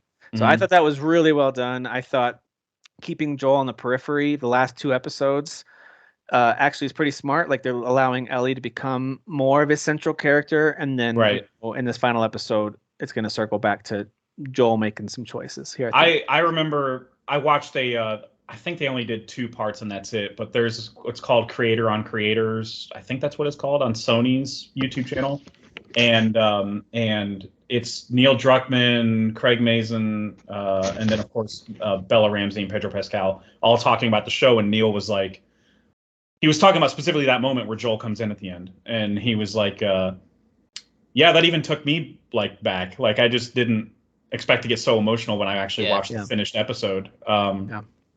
And he was like texting Craig, "I'm crying so hard right now." Like it's like, see, even the people involved with the show and the game, like from the beginning, are still like are just getting crushed by the show. It's emotionally, it's really special, man. It's. Yeah. The one thing that's funny, and it's not just this show, a lot of shows and movies do this, but at the end they wanted a shot of them kind of limping off together, escaping together, right? But they're just like walking towards this frozen lake. I'm like, where are they going? Like, they should have been like going down a road or something, but they just kind of turn, and there's not a path. They're just going right. I'm like, are you gonna go swimming? Like, where are you going right now? Are you guys going swimming? I never noticed that. So automatically, it's a 5 out of 10 episode then. Yeah. Well, I do think the game did a really good job of showing you why the entire town of people was occupied, and the combination of the snowstorm and the fire, and like everyone's occupied and running around, and it's panic. It's crazy. And the show didn't do that as much. And if I were more critical of it, I'd be like, well, someone else would have shown up and busted through that door and be like, what's going on? Like someone would have seen the fire, and like there was no other people around. I think they did add Joel finding bodies. I think they added that to the show. I don't remember that in the game. Yeah. That was gross. Yeah. Yeah, I know, but that was cool to like not it's cool. In the you game, know what I mean? When you're walking through, you see them hanging. You do? You actually literally walk through them. Okay. Oh, that's right. That's right. Yeah. I don't remember that. Okay. You push them to push that they're swinging, right? Yeah. Wow. But this was more graphic. Yeah. I don't remember them being headless in the game. And different sizes too. Yeah, that was messed up. I do like seeing some of that community and seeing like little subtle things about like, oh, David straight up fed that girl her dad basically, and like, smiled at her while she was. Oh no. Yeah. So basically, you have to like piece together like. Once you find out the true nature of we already know their true nature. Right. But you kind of they don't tell us, but I saw that too. Yeah, I was trying to watch it and pretend like I hadn't seen the game and or hadn't played the game, and I was wondering if other people would pick up on this. Right. And I did notice they kind of like in that scene with David and what's her name? So the girl, right? You're talking about the little girl or Ellie? Ellie, where she makes it obvious that, oh my God, like there's his ear or whatever. This is what you guys do. Yeah. I think that was more for people that didn't play the game so they could know. Like he literally, if you remember, he fed the father. That's why he wouldn't talk about like burying him or anything like that. Yeah, he made up some excuse. Yeah. He's like, it's too cold or something. Yeah. But I just wanted to say that when I first saw David was, this pale ginger, I was just like, no, that's not David. But the guy not my David. But the guy who played him nailed it. Yeah. His whole demeanor, he did a great job of coming across as very kind, which if you play the video game, David is extremely kind to Ellie when he first meets her. He wants to earn her trust. He wants to kind of bring her in, and they did a great job of not rushing that part to kind of like bring her in, and she was extremely standoffish I believe because of what Joel had shared with her about how people are. You don't trust anybody. But I just really thought his performance was spectacular, and they really have done a really, really good job with the casting. That's one of the things that I've appreciated the most about the show.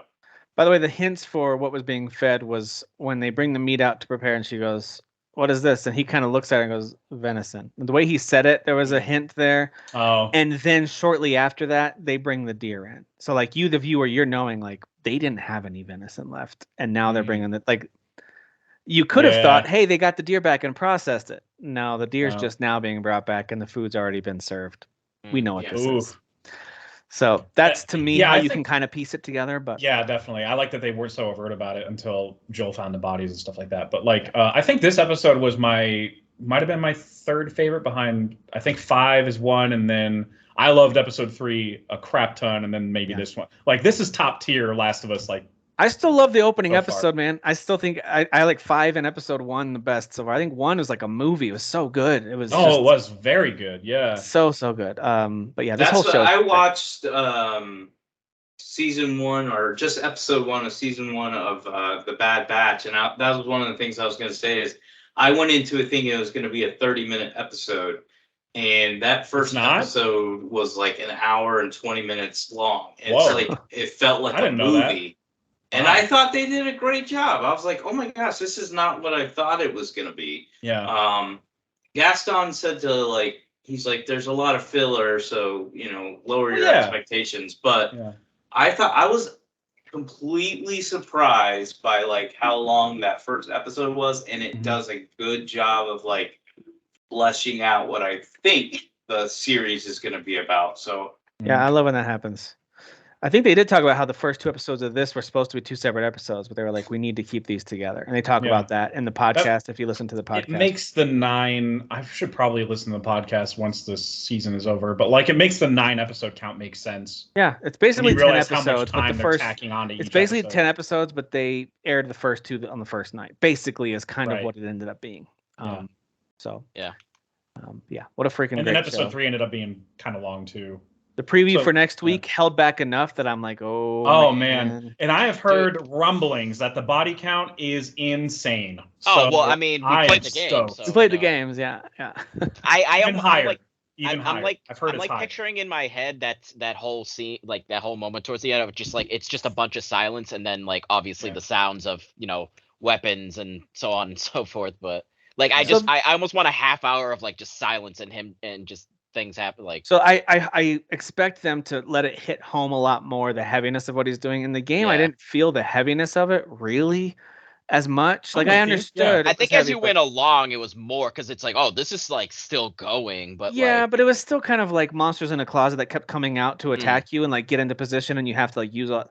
So it was a little video gamey still to me, and even though like it's not like I felt good about it, I understood why it was bad, but it just wasn't super heavy.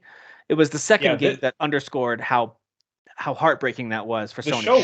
The show really has a chance to sell like the school shooting nature of what actually happens. Like it's a terrifying thing that happens. I felt like season, or part 2, the context that they provided to the end of part 1, and now going into the show knowing all of the context, I think I'm kind of curious how they're going to do that certain scene. I'm not going to spoil it.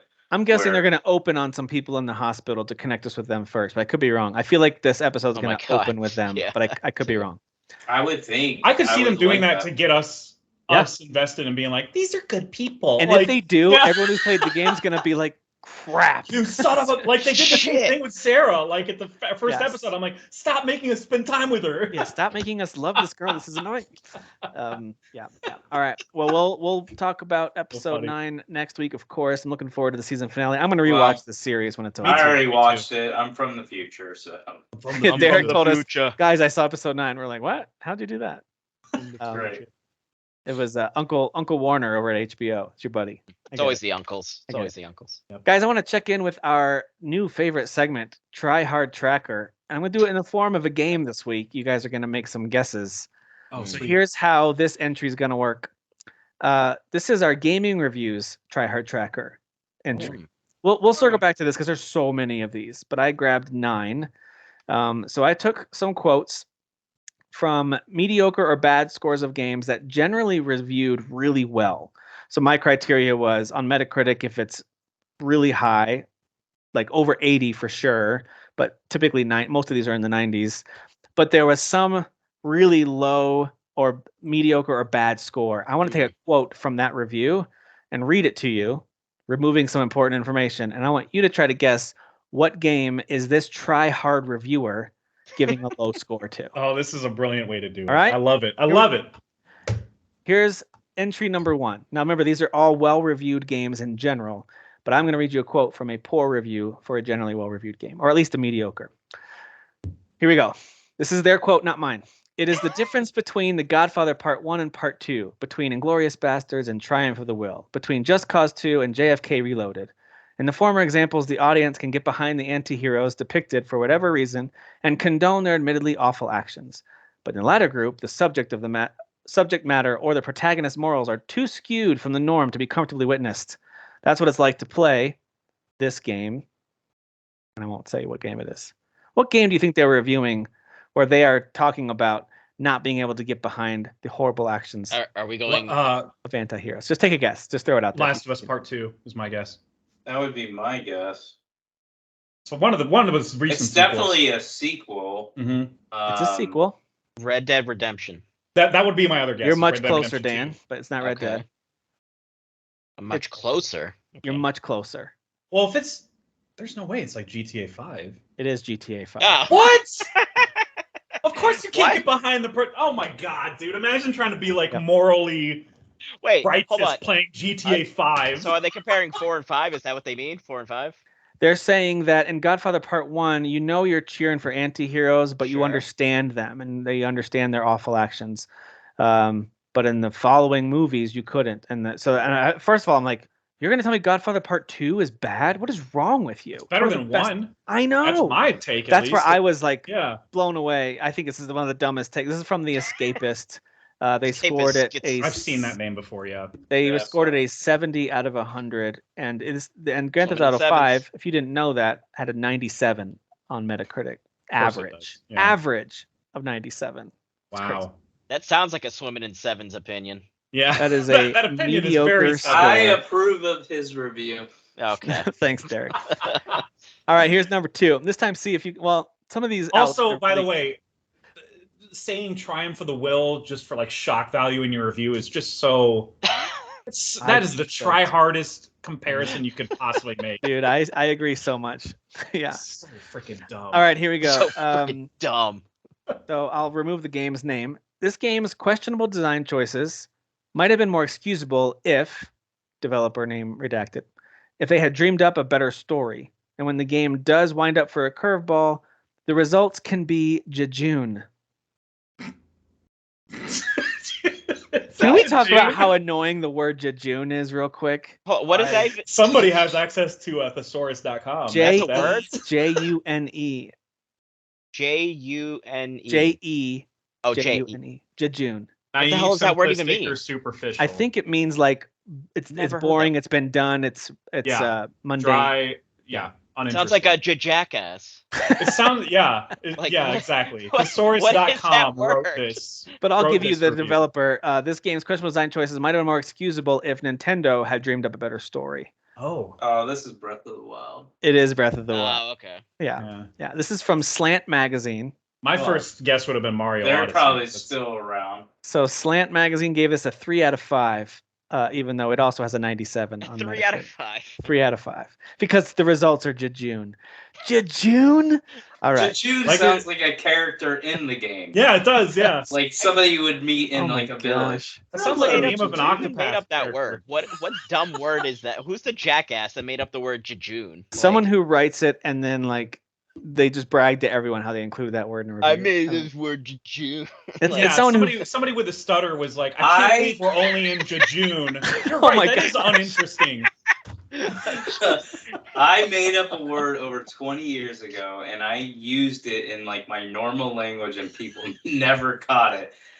Which, Never by the caught way, do not condone making fun of people with stutter. No, that was No, just of course Jeff. not. It's just Jeff and Derek that are being bad. We're being good, Dan. Jeff. June. All right, Today, here we go. Here's another one. If you accept the pedestrian gameplay in fill in the blank is the least important of the part of the experience, despite the long hours struggling and re-struggling with it, you might conclude that this is a remarkable game.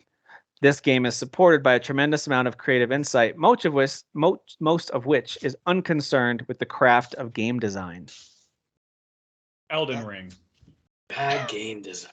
That was a whole lot of like. I say Elden Ring because I wrote that for Elden Ring. That was like a whole lot of just like general stuff to say. They're Very saying pedestrian gameplay, long hours struggling and re-struggling with it. That's what made me go, And it's a FromSoft game. They insult the overall game design because they're saying that whoever made this is unconcerned with the craft of game design. So is it Elden Ring? No, it's a Naughty Dog game. Oh, then it's like Uncharted 4. No, it's got to be Last of Us Part 2 then. Is it? It's Last of Us Part 1. Okay. Part 1. 1? Wow. I would see the reason I went Part 2 is because game design. A lot of people hated that. Like they hated the shift. People like the way the first one play. People dislike the way the first one plays more though. Yeah, definitely. Yeah. I don't know why though. Of course, Last of Us Part 1 got a 95 on Metacritic, and the outlet Quarter to 3 gave it a 3 out of 5. Oh my gosh, these people, they don't exist. There's no way they exist anymore. How are we not on Metacritic at this point? Can we just give them a link and be like, hey, these are Metacritic reviewers, so they've somehow are legit on Metacritic. Somehow they're legit. I feel like anyone could be on Metacritic. I don't know how people get on there. Any schmuck can be on Metacritic. Any Jejune person can get on Metacritic. Here we go. This next game. The combat is beefy enough to carry you through the slower stretches. Even when you're lopping off heads of dragons, it can feel like all you're really killing is time. Dragon Age. Does Elden Ring have dragons? Skyrim. No? It's a very, very recent game. It's not Elden Ring? It is or it's not? Oh, okay. More recent than Elden Ring. More recent? Chopping off dragons? Hogwarts Legacy? No, they don't do that in Hogwarts Legacy. And that's not that high rated. This is a great example of a game that, or a person who, I'm not sure they played the game. They just assumed you do this. Yeah, because you're saying chopping off dragons' heads, so I'm trying to think of anything with dragons in it. What did we pick as our combined game of the year last year? Oh, God. Why is my brain going? God of War Ragnarok. God of War Ragnarok. Yeah. That is a review for God of War Ragnarok. Chopping off. Can you read it again? The combat is beefy enough to carry you through the slower stretches. Even when you're lopping heads off dragons, it can feel like what you're really killing is time. That's stupid. We literally don't do that in the game. This person did not play this game. Stupid. This is for Edge magazine. They gave it a 7 out of 10. Well, then that means they were trying to be edgy. Yeah, that's exactly what they were doing. Or you're saying the wrestler Edge wrote it. Listen, I would feel bad making fun of these outlets, but you guys are tryhards here, not us. It's not our fault. Okay, you're the ones doing this to yourselves. Here we go, number 5. You're the ones doing this to yourself. In its current state, this game feels like it caters too much to Twitch experts. It doesn't bend for the rest of us. A challenge that feels like a learning experience is welcome, but this game too often feels like it was kicking me in the balls and leaving me helpless to do anything about it. Twitch. That's experts. Elden Ring. Close. Is it close? Then Bloodborne. Sekiro? Bloodborne. Yeah. There we go. Okay. Bloodborne. This was from Which makes less sense than Elden Ring. Like to write that about, because I've heard Bloodborne is actually a little bit more approachable than other FromSoft games. That's what I've heard. Yes. In that you don't have to get stuck on a spot like you do on some of those other games. Gotcha. This is from Game Critics. They gave it a 7 out of 10, even though that game had a 92 on Metacritic. Probably the least. That's probably the least egregious of all these. Let's get to some worse ones. Here we go. Okay. This game feels as inevitable as it does unnecessary. This 4-part series should have ended after part 1. Uncharted 4. It's Uncharted 4. There you go. I agree with them. And this was a review from This is a review from the Washington Post. And he gave it a 7 out of 10. Washington. That, Stick to politics. that is freaking definitely weirdos. a female writer. That's going on my Okay. YouTube. No, Oh my no, God. No. This is the one time I'll say this to people. Stick to politics. What do you guys think the Washington Post scored it out of 5? Out of 5? Out A of 2. 5, 2.5. A 2 out of 5. Wow. They Right. gave Uncharted 4 a 2 out. How did you didn't play the game if you gave it a 2 out of 5? You just didn't. I'm sorry. Yeah. You didn't play the game. I'm sorry. Yeah, I don't like this whole reviewing things less than a 5 for games that are actually well made. Yeah, Like undeniably, right. You can visually see it's incredibly well crafted. Yep. Like the lowest I think you're allowed to go for stuff like that is like 6, like or 5. Like I mean that's you know. All right, this one's a little bit lengthier of a review clip here, just because I thought a lot of this was pretty interesting. You might guess this one based on the description too. Here we go. Thanks to poor, bigger is better design choices, technical gaffes, obtuse exploration, a bromidic narrative, another dumb word, bromidic. Are you saying abromidic or bromidic? No, it's a space bromidic. So it's got a lot of bros in it. Bromidic. Yeah. It's another word that means dull and tiresome. These people just thesaurus everything. let me help them out. Okay. Oh my God. So poor design choices, technical gaffes, obtuse exploration, a jejune narrative, and 0 atmosphere. This game is so crushingly disappointing. It's a mere shadow of the studio's far superior previous games. From top to bottom, for every positive, there's a glaring negative that derails any goodwill this game tries to build up with the player. What's truly striking about this game, I keep taking the title out, is just how poorly it capitalizes on its terrific paranormal premise. On paper, it all sounds like a surefire hit. Unfortunately, all of this is rendered moot when it quickly becomes clear that the actual story at the heart of the game is incoherent, predictable, and eye-rollingly bromidic. Pick a Resident Evil. I don't know which one. No? Oh, okay. Paranormal. They use the word bromidic twice. I just wanted to point that out. I know, so I feel that like is so it's Gears of of Evil. Gears of Evil. I was gonna say I was leaning Gears actually, yeah. But can I just ask, how can something be incoherent and predictable and bromidic, which pretty much means like been done before, it's boring, it's bland, like it's mundane. So how can it be incoherent while being those things? That doesn't make any sense. You can predict that it's not going to make sense. Yeah, that sentence is incoherent. Yeah, exactly. I don't understand it. Yeah. Any guesses? This is a generally well-reviewed game. It wasn't in the 90s, but it was generally very well-reviewed. Well, the score that they gave it better be like 1 out of 10 based on. Give us the year the game came out. This game came out in 2019. It was in conversation for a game of the year, but it was not. But it wasn't. It didn't win. No, it was in the top 10. What's shit, a paranormal? Control? Yeah, Control. Yes. Yeah. Oh, Control. Gotcha. This was by which, by the way, has an 85 on Metacritic, so it's not one of the highest scoring ones. But We Got This Covered gave it a 2 out of 5. Okay, wow. But I have a problem with a female lead game that they use bromidic twice in their review. They knew what they were doing. Bromidic doesn't mean what you think it means. Bromidic. All right, this is another game that you guys know. Here we go. It's never a great sign when the game's characters seem bored with what they're asked to do. It's also a game that takes what worked as a condensed introduction to a full story and dilutes it with tens of hours spent meandering around between plot developments, draining them of much excitement in the process. The impact of its best moments is stretched too thin, and its pacing is skewed by overindulgence and busy work. There's one clue in there that might tell you what it is. It sounds like an RPG. It is. Yeah, Persona 5. The big clue is that it's also a game that takes what worked as a condensed introduction to a full story.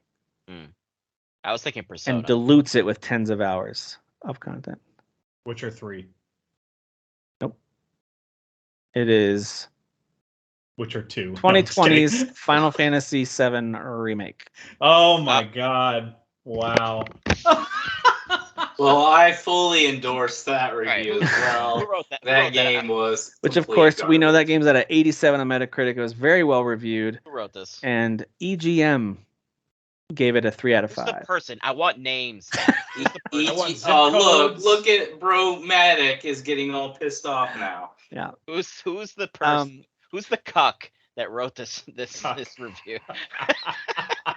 I just listen. I played this game. It wasn't my game of the year, but it was in my top 3. I loved this game. Me too. And I don't for a minute remember feeling like the game's characters are bored with what they're doing. Well, it's because Cloud has a very straight face about him because of reasons that we can't fully dive into yet because we don't know everything yet. I guess. For people who haven't played the original, like Jeff, for example. But I mean, if you're gonna say that, you got to say that about so many games where the characters aren't very expressive. Sure.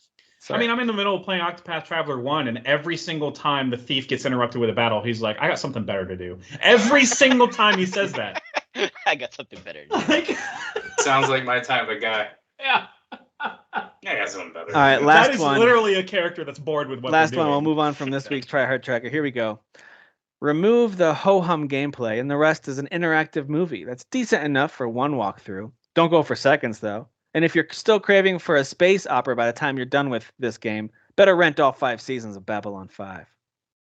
A space... Mass Effect something. Which one? Mass Effect 2. 3. 2. Because 2 is the best reviewed, right? It's a 96 on Metacritic. Yeah. And Absolute Games gave it a 74.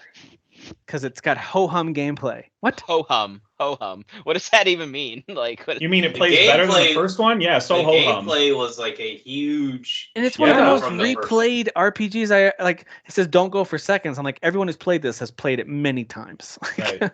Yeah, because you want to see who you make survive. I just finished 2 late last year. Yeah. And started 3. Also, a lot of these scores, one of the things I learned as I was reading through a lot of these was like, sometimes they write things because they want to use certain terms like jejune and bromidic. I swear they want to use some of these terms, but they want it sound real biting and real critical because I'm a smart, deep thinking critic. But then they give it a score that's like, all right, well, 7 out of 10 isn't like you hate it. It's just like you didn't love it. And I still think it's a dumb score. But so sometimes the score doesn't match up with what I read. Sure. They always come across as pretentious and like, I mean, that's why the whole conversation and stuff all these years about scores versus reading the actual reviews or even just watching. You can watch reviews now, like I mean, and listen to the words, like. Well, people because just go the for the weight of something, like we've seen it on our podcast, like I put more emphasis on gameplay, whereas other people put more emphasis on story. So sure.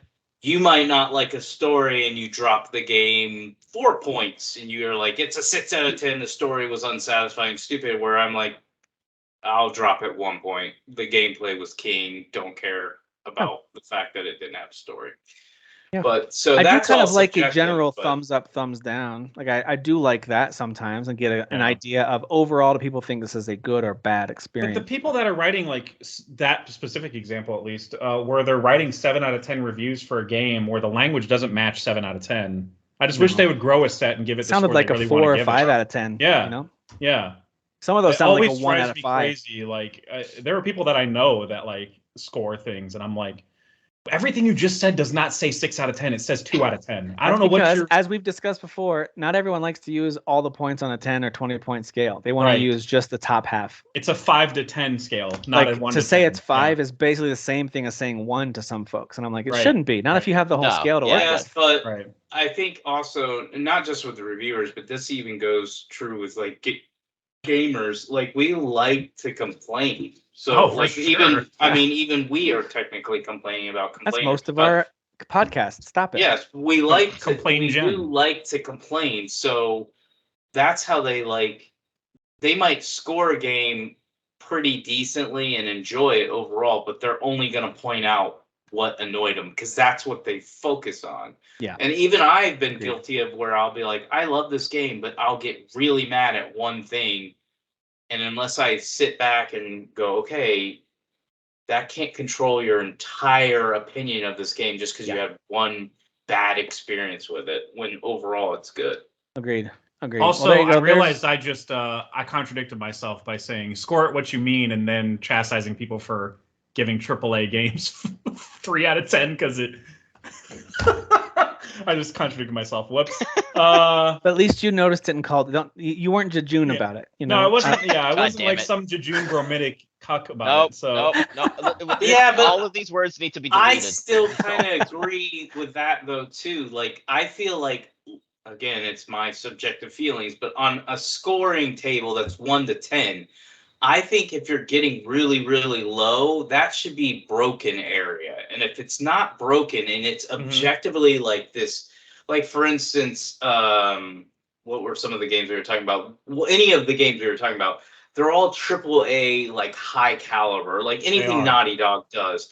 You can subjectively dislike it. I don't have a problem with that. But you cannot objectively tell me that it's a broken mess, that it doesn't work on what it's trying to do.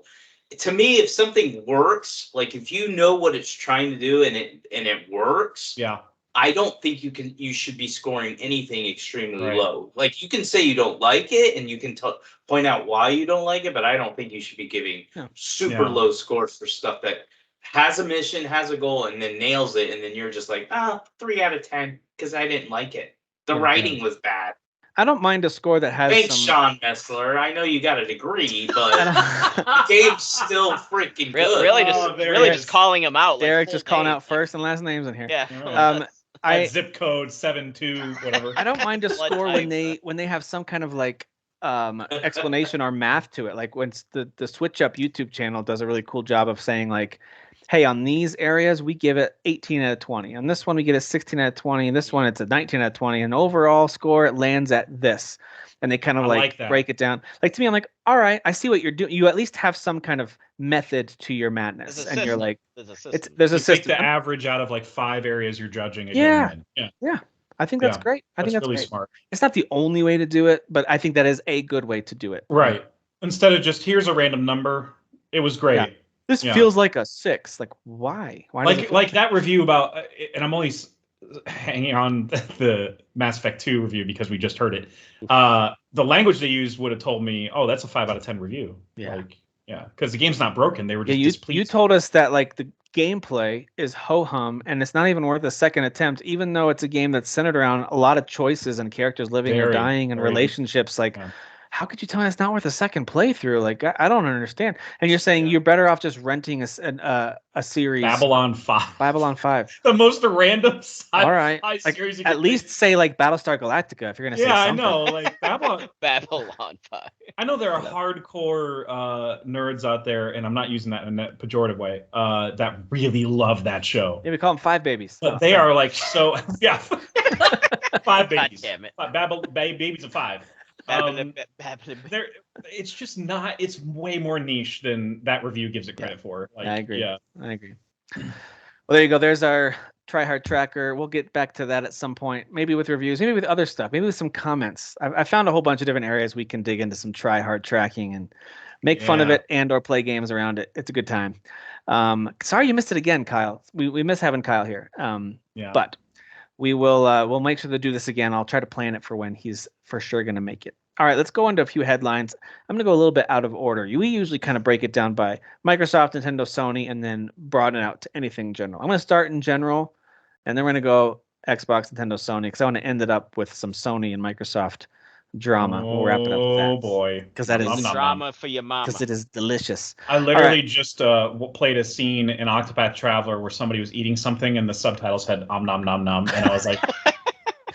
He must be eating the bowl of drama. That's what he's doing. All right, so Hogwarts Legacy is coming to PS4 and Xbox One, but they've been pushed back to May 5th. Not too far, but they're coming out on May 5th. Why even game anymore then? I'm just kidding. Just give up. Just give up. I feel like those versions of this game are gonna be fine. Probably not super pretty and like some bad draw distance, but I think they're probably gonna be fine. I think the Switch version, which I don't think is there a release date for that one? No, they just said later. Oof, I don't know, man. Like for Hogwarts? Yeah. Oh, I think it'll be fine.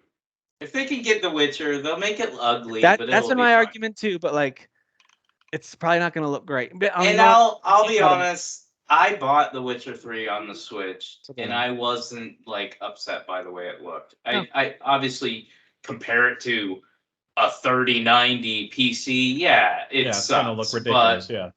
But for what it was, I was like, oh, this works. It looks. Decent. It was also the first ability to do. This is before the Steam Deck came out. You could do cross save. You could play on your Switch, cross save, go play it on Steam on your computer. So that was cool. to be able to do that. Now I got the Steam Deck. All right, so City Skylines 2 was announced for PC and consoles for some time this year. I know City Skylines is a pretty popular city building game. People love that one. It's been across. Haven't you played it and you liked it? Or? I have played it. I do like it. I played that one too. I kind of like the old school SimCity games a little better, more of a grid base. This one has some really cool features though. Like it does let you do some fun stuff. Yeah. So yeah. If you like building cities and you're not like, because a lot of city builders include a lot of battle elements, and that can like be stressful. Like I was just trying to peacefully build my city, and all of a sudden I got attacked. And I know that can be stressful. It's like if you truly just want like a mostly casual city builder, these are good ones. This is a good one. I assume the sequel will be good too. But you still have the stress of like people getting mad at you and taxes and all that kind of stuff. Well, there's always like natural disaster. Like SimCity games have the natural disasters and things. And Yep. But those that has been announced officially for some time this year. Capcom had a live stream this week. I know Jeff, you wrote down some highlights from that. Do you anything you want to call out that you saw, or Dan? Oh, not real. I mean, anybody that's into Exoprimal, I don't think it's any of us here, but the open beta is happening next week. I'm interested in that. I'm not sold on it. It looks way too much like Anthem. You don't have to be sold on it. It's going to be on Game Pass on launch day. You'll be fine. Yeah, it will be on Game Pass. Yes. Resident Evil is doing an animated movie that's coming out this summer, but I don't know what style of animation. I didn't actually watch it. Well, it's the CG ones, right? Is it the CG one? Yeah. Death Island. Yeah. Gotcha.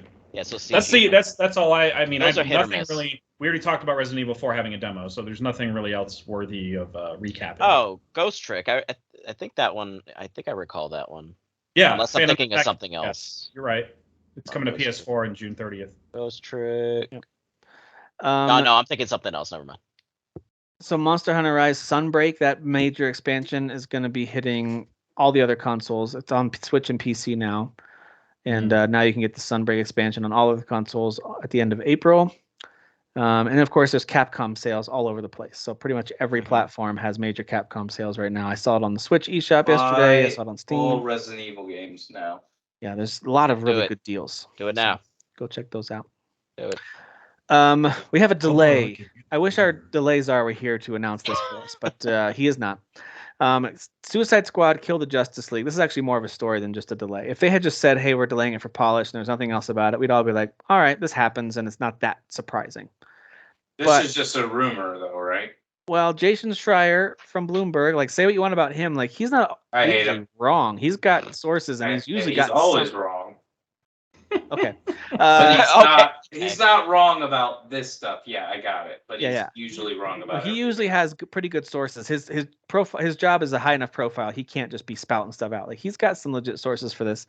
But the way he worded it is something that other outlets have taken and run with in a way I'm not sure he totally intended, but I think he knew what he was doing. He worded it to say that they've delayed it after he didn't say because of, after getting a lot of fan backlash from the reveal. Sure.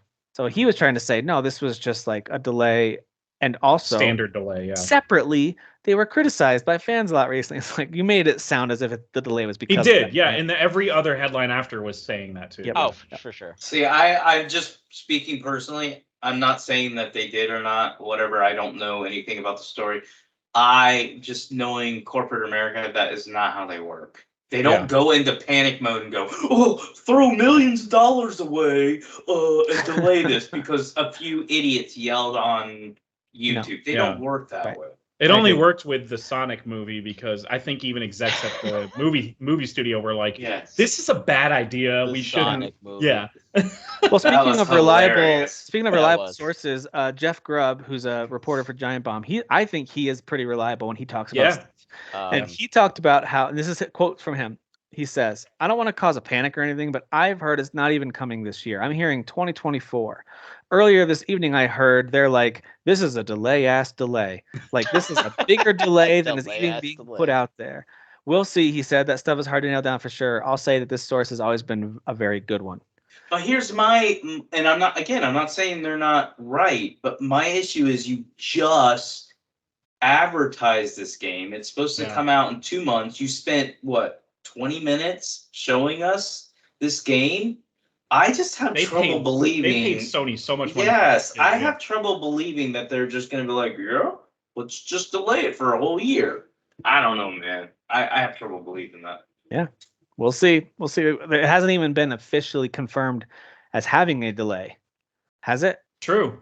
We only heard it from sources. There was no like tweet from the studio that was like, we gotta polish it, and then making some puns in a Harley Quinn way or whatever. People there's are nothing. making fun of us on Twitter. And, please, I actually have not watched the PlayStation State of Play or whatever where they showed off the game. I watched like 30 seconds. So I don't get all of the drama behind it, but everything that it's been described, it just sounds like it's the same whining I've heard before, where it's like it sounds like it's a games of service type game, and people freak out about that right away instead of just going, it can still be good. They can still do both. Mm-hmm. We'll see. It's a service game in the sense that Gotham Knights is, where it's just gear management and that's it. Like then it's you not. Will not hear me. It's complain. not an actual service, like game as a service. Like Sure. that's how it struck me. Is like it's more in the vein of Gotham Knights. Yeah, it's like Destiny, how everything has color, all the different colored things and different tiers of equipment with the colors and Why would stuff. they complain about that? But even less as a service. Sure. I don't think they're going to be like. I think adding a some bunch of people stuff just to don't it. like the because like with those games, it can be excessive, right? It can get to the point where it's almost like a Borderlands, where it's just like you're just inundated with shit, and people don't like to like fish through that crap, right? And Ubisoft is guilty of that sometimes too. Yeah. It's like I can get that to an extent, but I mean, I don't know, like. I mean, I think don't get me wrong. I don't want everything to be the same. Like I love loot games. But if you keep giving me loot games, eventually I'll turn on you and be like, okay, stop, please. Yeah. I just want like a service linear game with no loot. It's hit or miss. Sometimes they can seem really predatory. They are really predatory, and it's a problem. And sometimes I'm kind of like, no, I get it. Like that's a type of game that clicks with a lot of, like Fortnite, of course, is the biggest example. But there's others. I would say Sea of Thieves is also essentially a games as a service. The way that they have their seasons and their passes, and you buy all this aesthetic stuff. And I mean, but I think it can still be at its core for some people who like that kind of game. It's a really fun game. So it doesn't have to be bad. And I think I would even hitting me over the head with their games as service stuff. I don't remember it being obnoxious, but I would even put Forza Horizon 5 as a game as a service because they just keep doing daily stuff every day, rewarding you new cars, spins. That was so addicting, man. They are constantly doing new stuff every single day, but because it's so good, nobody looks at it that way. Maybe they're more saying games as a service, but it's people more upset that the whole having to be connected thing, which I think is that's incredibly probably stupid. why you actually have to be connected. That's the thing people don't realize. Is the reason they want to be connected is probably so they can advertise new updates and all that stuff every day. I don't have a problem with that. Again, we're not living in the same world we were living in. I mean, most people can connect to their internet. Most people are always connected. I don't think it's a huge issue. I just think in general, and I haven't seen it as much, but I'm not in the big groups as often. There's usually an overreaction to certain games. I think Gotham Knights definitely got it. This game's definitely getting it, and we've already made fun of some of the criticism that we've seen, where it's like, well, they made Batman, and Batman was an investigator, and this game doesn't have any investigation. What is that old? What's the old guy on the old time voice? cowboy voice there? I actually do. I'm with Dan on this one. Like I do find the always online thing to be annoying. There's a lot of reasons for that. I do find that to be annoying. Anything can happen, right? Literally, like their servers could be acting weird, and suddenly you I've can't had play Xfinity a game, just tell me, sorry, your signal's out today. Like that's happened or that, to me before. like, yeah. So like that can happen. Also, just to be honest, we aren't the only gamers in the world, and we have a much more reliable connection than a lot of people way outside of the U.S. So this is impactful, even though we probably aren't going to feel it for the most part. I think it should be an option, and I'm sure it's not. It's not. I'm just going to say this as a general thing, but obviously it's more complicated than that because making games is hard. But I think there should be an option in there where those type of games, it's like, all right, so I'm just completely offline, and I don't get whatever these updates are where you're throwing in randomly generated missions. Like I don't care. Turn that off. I'm offline. Yeah. Don't care. AI controlled characters, just let me play the game, or I can turn it on and I get those things. Like that should be what it is. Like, so hopefully that's why there's don't have a problem with what you're saying, but again, I'm not saying what I'm about ready to say is accurate. I'm just trying to think of it from a business standpoint. Again, the same gamers will whine and complain when these companies let go of a bunch of employees. Yet, why do you think they keep employees on? Because they try to keep these games as games of service so they can keep getting funds and keep updating the games and keep getting you to play. So you're yelling about one thing and then complaining when there's an effect to that one thing that you just whined and said, you need to cut that out. Well, now you've lost, people are going to lose their jobs. That's why they want to do this. They want to keep these games active and alive because they can continually make money, which then obviously allows them to keep people on. If you don't have that, if you're only selling a single player experience that's cut off from being online, there's no updates, none of that, then you have to accept that there's going to be people that lose their jobs after that game releases, because that's the way it works. So that's why I've always been like, I don't have a problem if you're going to treat it like that, as long as you're not forcing me to buy anything. If you want your game online and always online, I don't have an issue with it, because I generally get the idea of why you're doing that. You want to keep updating it. You want to keep intriguing me. You want me to keep coming back. And that keeps them active, keeps them employed. I don't have a problem with that. Yeah, no, I hear what you're saying. Yeah, we'll see what happens with Suicide Squad. My prediction is that I do think it'll come out this year. I feel like this 2024 rumor is probably bogus, but who knows, man? Who knows what'll happen? We'll see. We'll see. It's a great way to start drama and get a bunch of stories off of no news. They created news with no news. That is true. There still is nothing official about a delay at all, let alone a long delay. But RoboCop Rogue City got a new gameplay trailer at the Nacon Direct. We talked about Nacon a little earlier. Kind of like Focus Interactive type of publisher. But RoboCop Rogue City has a delayed release window. The reason it's delayed is it was pushed back into like this spring at one point a while ago. Now they're saying, hey, it's now most likely going to be. It was supposed to be. It was supposed to be June. To June. Oh, that's God right. Damn it. God damn it. And now why are you making now fun now of it's people been with a stutter? Now they're saying September for that release date. So it is being developed I didn't even know it existed. It's being developed by Teon, the studio behind the 2019 first-person shooter Terminator Resistance, which I never played. Yeah, I never played either. I think it didn't. It's gonna be a game I don't care about. There you go, RoboCop Rogue City. Speaking of another game that Derek doesn't care about, Lord of the Rings Gollum got a new gameplay trailer, and they're still expecting it to arrive by September. It was more of like a story trailer with like very mild gameplay. The RoboCop one at least had a little more gameplay. Made me go, it's a first-person shooter and it's violent like the movie. Okay, you know? yeah, that's fair. Yeah. But Gollum was like, the character animations look really weird for some of the characters, and I don't know. I think I've seen some like little snippets of gameplay before, and that's what turned me off to that game. It wasn't just I'm not interested in Gollum. It was I actually watched it and I was like, oh my god, dude, why is this being advertised all the time? Like they got a lot of work to do. You know what's interesting with the game like this? If you've got a smaller studio, much smaller budget, but a big license, in my opinion, that's when you kind of take a left turn, take a new design route, whether it's all the way down to like some pixelated version of this or just some new artwork, like make it look like watercolor, whatever the new kind of, give it a new look that you can actually do. But they try to make it look like a real, like Shadow of Mordor type of quality game. It's not going to look good.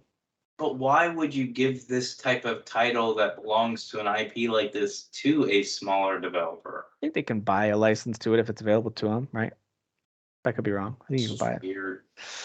Yeah, but I'm sure they have to approve it because that's still putting the Lord of the Rings name on it. It's like I was in sales and I worked for a company that had nothing to do with Notre Dame or Villanova, but we sold their online courses that were not theirs. They were our courses with their name. All we did was buy their rights to their name. Yeah. And they had to just approve it. They never took the courses. They weren't affiliated with it at all as far as they didn't have teachers or anything doing the courses. So they still had to approve it, and I'm just because their names attached to it, so that's why I'm like surprised.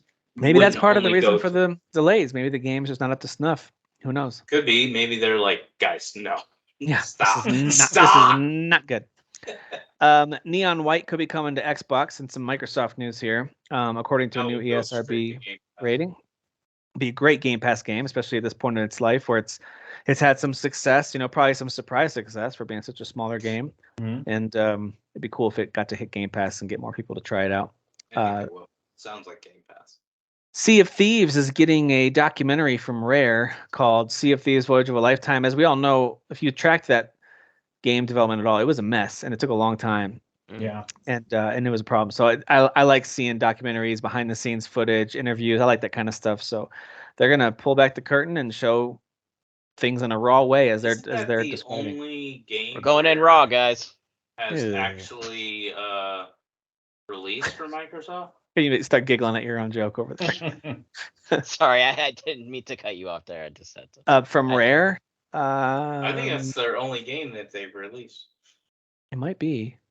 Did they do like a banjo? So did they do a banjo game? They did Nuts and Bolts, didn't they? I think they did a banjo. Maybe.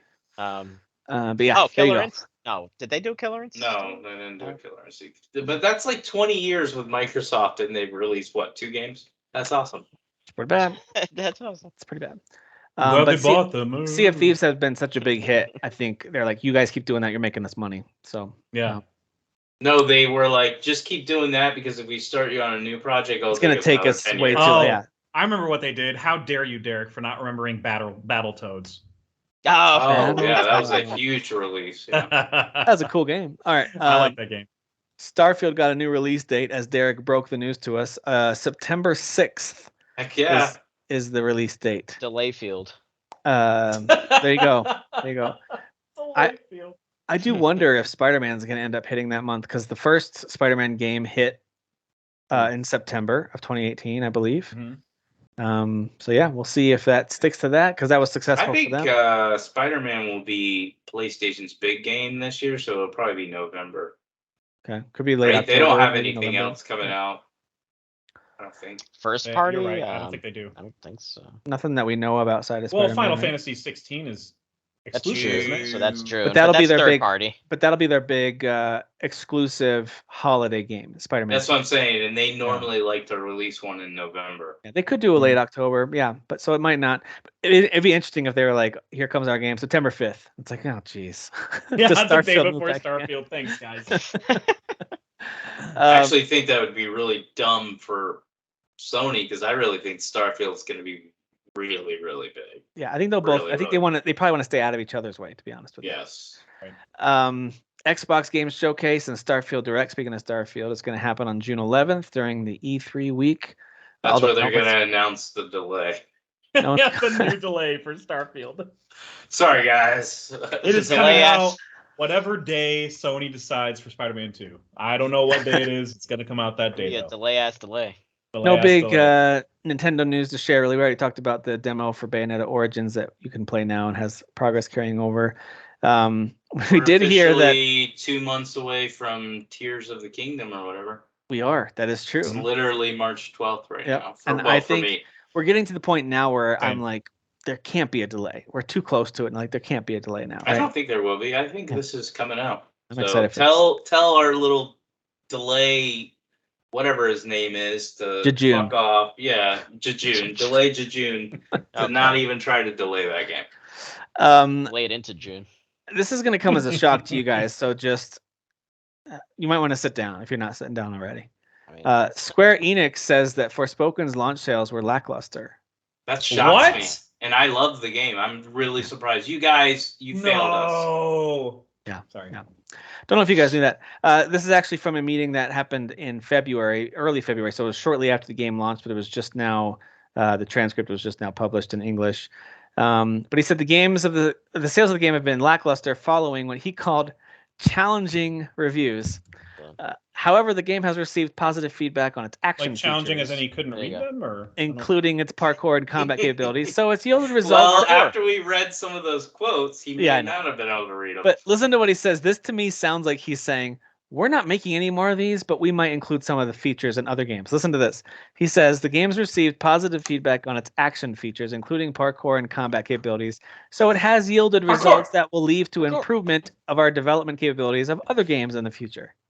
Like, you're not making any more Forspoken games after this, are you? This is what I meant to do. I'm trying to think of how, without spoiling it. I mean, the ending. Yeah, you could make another one, but you really don't. Like, it's not one of those where it's you're not like, a cliffhanger where you're like, yeah. Oh man, we're not gonna get another one. Oh no! Yeah. I don't know why it's a guy from the South that's very depressed about there not being a sequel to Forspoken. Gosh darn it! Really upset they're not. That's my game of the year. That's my game of the year. I like a that black female lead game. God damn it! I can't remember. I can't remember his name right now. He wrote was it Rogue One? Why can't I remember his name? I don't know if you guys know. He's the Gilroy brother. I can't. No, I don't know. He was basically involved. Who did Andor as well? Are you talking about that guy? Maybe. But he was involved early on with the story of this game, like the premise of this game, and there was some stuff going around. I think a couple of weeks ago, where there was like an interview, and he kind of like mentioned like Gary Whitta. Yes, thank you, Whitta. Yeah. Yes, Whitta. He was like, like what we were throwing out there, like, and what they ended up with in that game was like not the same at all. Like, not a surprise. Not at even. all. Yeah, not even not close. a surprise. Like, so. He came up with the original concept and the lore for Forspoken, and they just wrote around that basically. Yeah. Apparently, he did a ton of writing for the Walking Dead games, the Telltale games. That's awesome. Yeah, he's done a lot of writing. Yeah, I've seen him a lot. All right, so let's wrap up our headline section with some Sony and Microsoft drama. Now, we haven't talked about this, even though there's been developments pretty much every week. There's been some new document released or comment from Sony or from Microsoft. It literally sounds like a divorced couple who's going back into court to fight over something. Custody over Call of Duty, yeah. It's crazy. So let me just give you some highlights recently, and you guys might have others that I don't have here, and I want to get your thoughts on it. I don't know if you said it or not, and I was adjusting and I missed it, but on this podcast, we kind of avoid the weekly check-in for this drama because it's like they're sometimes just it's not bickering. Interesting. Yeah, and it gets a little samey every week, so we tend to circle back like once a month and be like, some of this has been juicier than usual this week, so this is fun. Yeah, it was too juicy this week to pass up. Yeah. So Sony claims that Microsoft could release a buggy Call of Duty game or version of the game for PlayStation consoles. It said that behavioral remedies would be insufficient to address these concerns because there are myriad ways Microsoft could withhold or degrade access, which would be extremely difficult to monitor and police. So here's what they argued. Here's some of their quotes. If Microsoft failed to comply with its commitment, it would likely only risk paying a fine, possibly many years later. But rivals' access to Call of Duty would be immediately foreclosed, irreparably damaging their ability to compete and ultimately harming consumers. Even if Microsoft operated in good faith, it would be incentivized to support and prioritize development of the Xbox version of the game, such as by using its best engineers and more of its resources. There'd be no practical way for us to monitor how Microsoft chooses to allocate those resources and the quality or quantity of engineers it devotes to PlayStation versions of Call of Duty to ensure that Sony would be treated fairly and equally. Basically, they're saying Microsoft is going to give us the lemon version. And there's no evidence of that. There's no history of that. There's no reason for them to say that outside of them just saying. It doesn't even make sense because even if, and I'm guessing he's talking like if it's a 4K game, like native 4K, 60 frames per second, the Xbox Series X will hit that, whereas PlayStation 5 might be 1800p at 50 frames per second, where it bugs out a little bit. But here's my thing. That doesn't make sense because you have to remember that Microsoft makes money off the sales of the game. So if the game is now getting degraded on the PlayStation 5, like let's say the PS5 version or PS6 versions aren't as good, and you make that audience angry, they're not going to buy your game. Therefore, it actually hurts them, and it hurts their name and reputation. Yeah. So it really doesn't make any sense. Like, you would want to make it equal across the board because you want to make sure that your name and your reputation stays the same across the board. You don't want, you don't want what they're saying or they're hinting at is that they could be shady. Well, then customers aren't dumb. IGN's not dumb. GameSpot's not dumb. They're gonna write articles. They're gonna blast that all over the place. That would do more harm than good. Yeah. Well, there's no historical precedent for them to ever suspect this. That's one. And two, this is so much of a reach that it fulfills the subtitle of a Halo game. It's basically Halo Reach. This is a massive reach, all because they don't want Sony PlayStation gamers to boot up their console and have the words Microsoft come on the screen. Yeah. In any of their games. They don't want anything to do with Microsoft. Can we it already happens for all Minecraft, that type of and stuff? it probably makes them mad for Minecraft because it's still one of the most played and purchased. Right. Listen. This is Jim Ryan. There we go. Listen, All right, Jim let's hear Ryan. from Danny and Jimmy over here. My friend Jimmy here is ready. He's got the boxing gloves, all right? He's got the boxing gloves. He's ready to fucking throw down, all right? He's getting real tired of what's his face of shit, the guy that always looks stoned and tired. What's Billy his name? Spencer. Yeah, Spencer there. He's getting tired of his crap, all right? They took the baby. They took the baby, and now they're in a custody. Now they want the battle. house. They want that. Yeah. They took the kids, and now they want the house, and they want the clothes and the car, and he has nothing. He's got nothing left, except for his boxing gloves. I mean, do you think though that Blue like, face for whatever and call me reason. crazy, and Dan, tell me what you think. Do you think that this is almost Sony coming up with ideas of what they might do if they had this kind of power? And That's position? what I feel like they're Listen, hinting at. Like, hey, we would do this. We do it now. What are you talking about? I'm like way more straightforward about this stuff. Like I think like corporate like all these big wigs and capitalism. He's coming in with the gloves. He's got a bazooka. He's got a bazooka. If you're just listening, Series we've S got bazooka. Dan has Jim Ryan from man, Sony or X, with boxing gloves, and then Derek just pulled up Phil Spencer from Xbox with a bazooka version of the Xbox Series Jeff X. just needs to put what's his face, Reggie, saying that his body's ready and we're ready to go. And then Tim can have like a PC Master Race. I'll have Gabe Newell with just money sitting all around him. Yeah. But like I just think like these CEOs from any big company is they're all just a bunch of dumbass children. They're just dumbass children. Yeah. It's just dollar signs and they're wearing their fancy suits and it's just money. Look, it's just complaining and just okay. But let me ask you. Again. I hear what you're saying, but let me ask you this. And I'm not saying that Phil Spencer isn't. He very much could be. He's coming across much more, him and his company, as much more of the adults in the room. Sure. But they are also, to be fair, they are in a place of power. When it comes to this subject. Now, they if we're have talking the about thing that console Sony sales is and mad stuff like about. that. Yeah, They have the thing that Sony's mad about. This does tell you a little bit like how much My Call of body is Duty as a ready. third-party game, how much Call of Duty means to both systems. Like PlayStation is panicking. I've never seen them panic, so it means a lot to them. Oh, you would think, based off of this news, that PlayStation is losing. Like they're struggling, and this is going to be another hit. But they're dominating. I don't know. I just feel like I don't have a problem. Again, we don't know everything. We don't have all the insider information.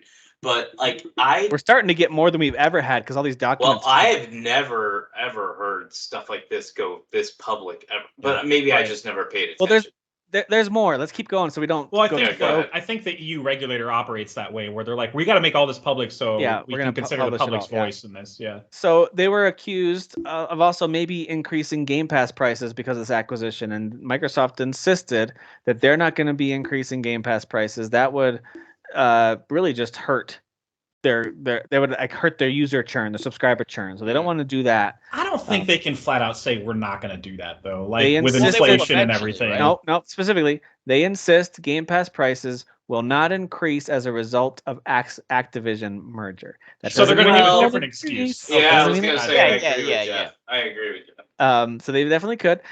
Here's another thing that they offered. So they keep offering Sony stuff. If you don't remember, they offered Sony a 10-year deal that they wanted to ensure was upholdable in court. So Sony could come back and let them have it. And they're like making themselves vulnerable to a lawsuit if they don't uphold their end of the bargain. 10 years and they actually put in writing content and quality parity with the Sony version of this game. We're going to make sure it's on par with our version.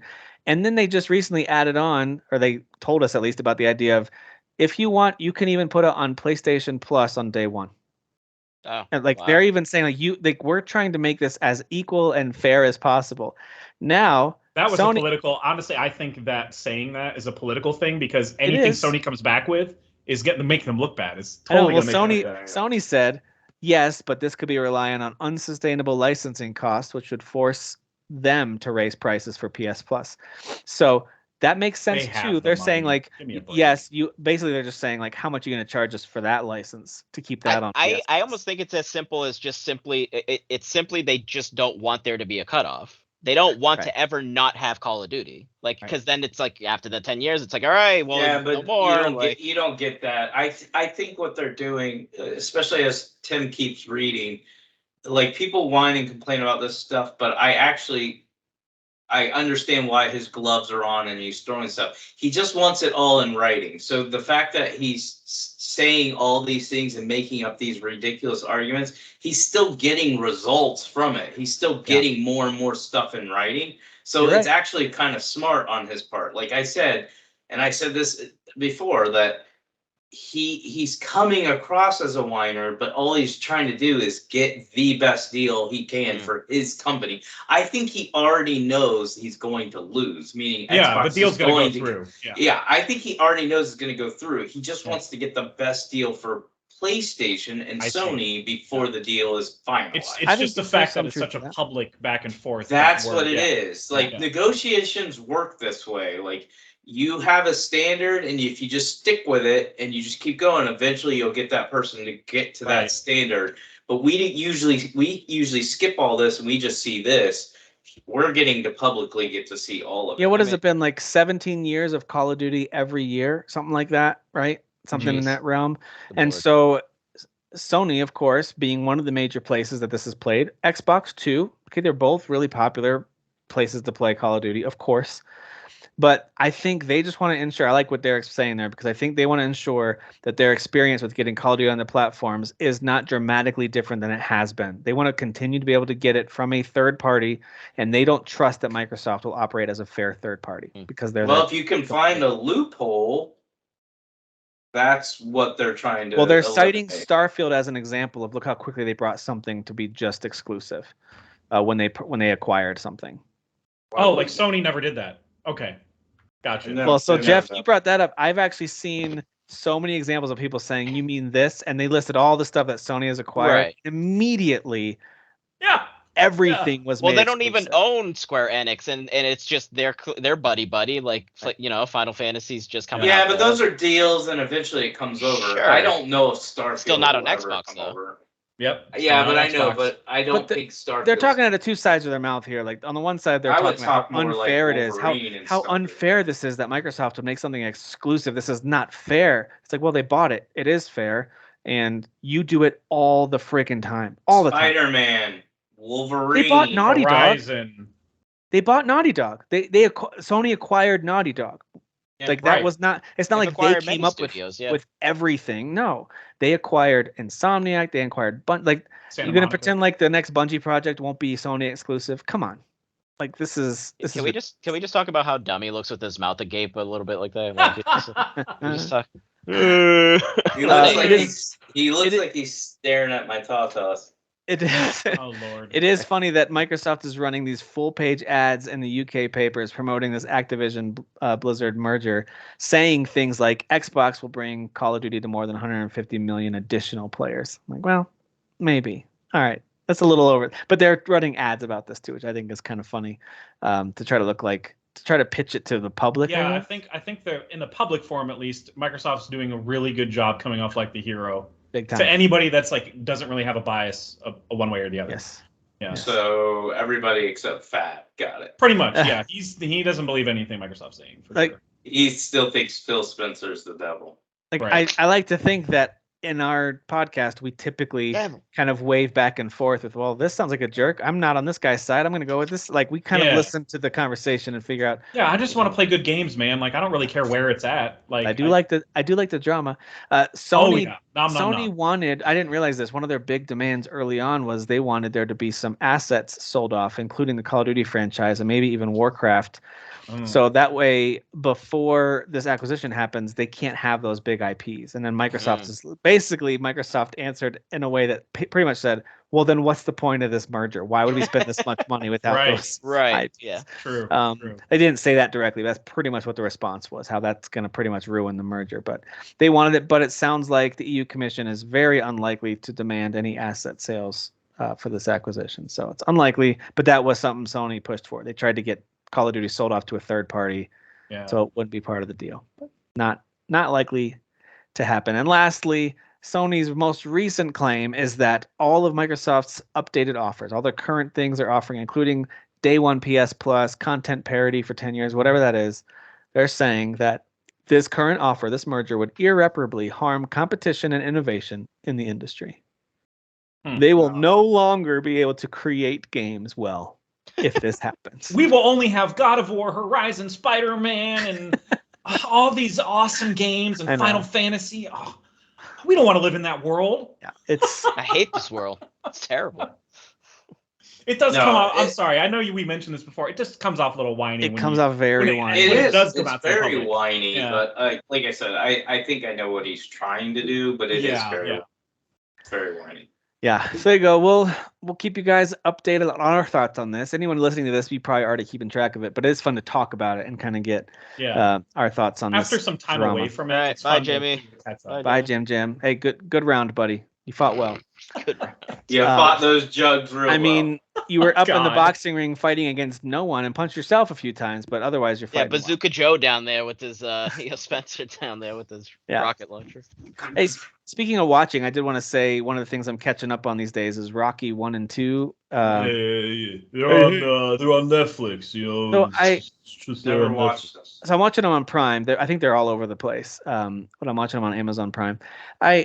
Oh, they're on Prime too. Holy crap, man! When I fired up the first one, I realized I think I've only ever seen clips or maybe do you remember back in the day on TV, if there was, especially when there's no more football on, they would just have movie matinees on the weekends. They would even call it that.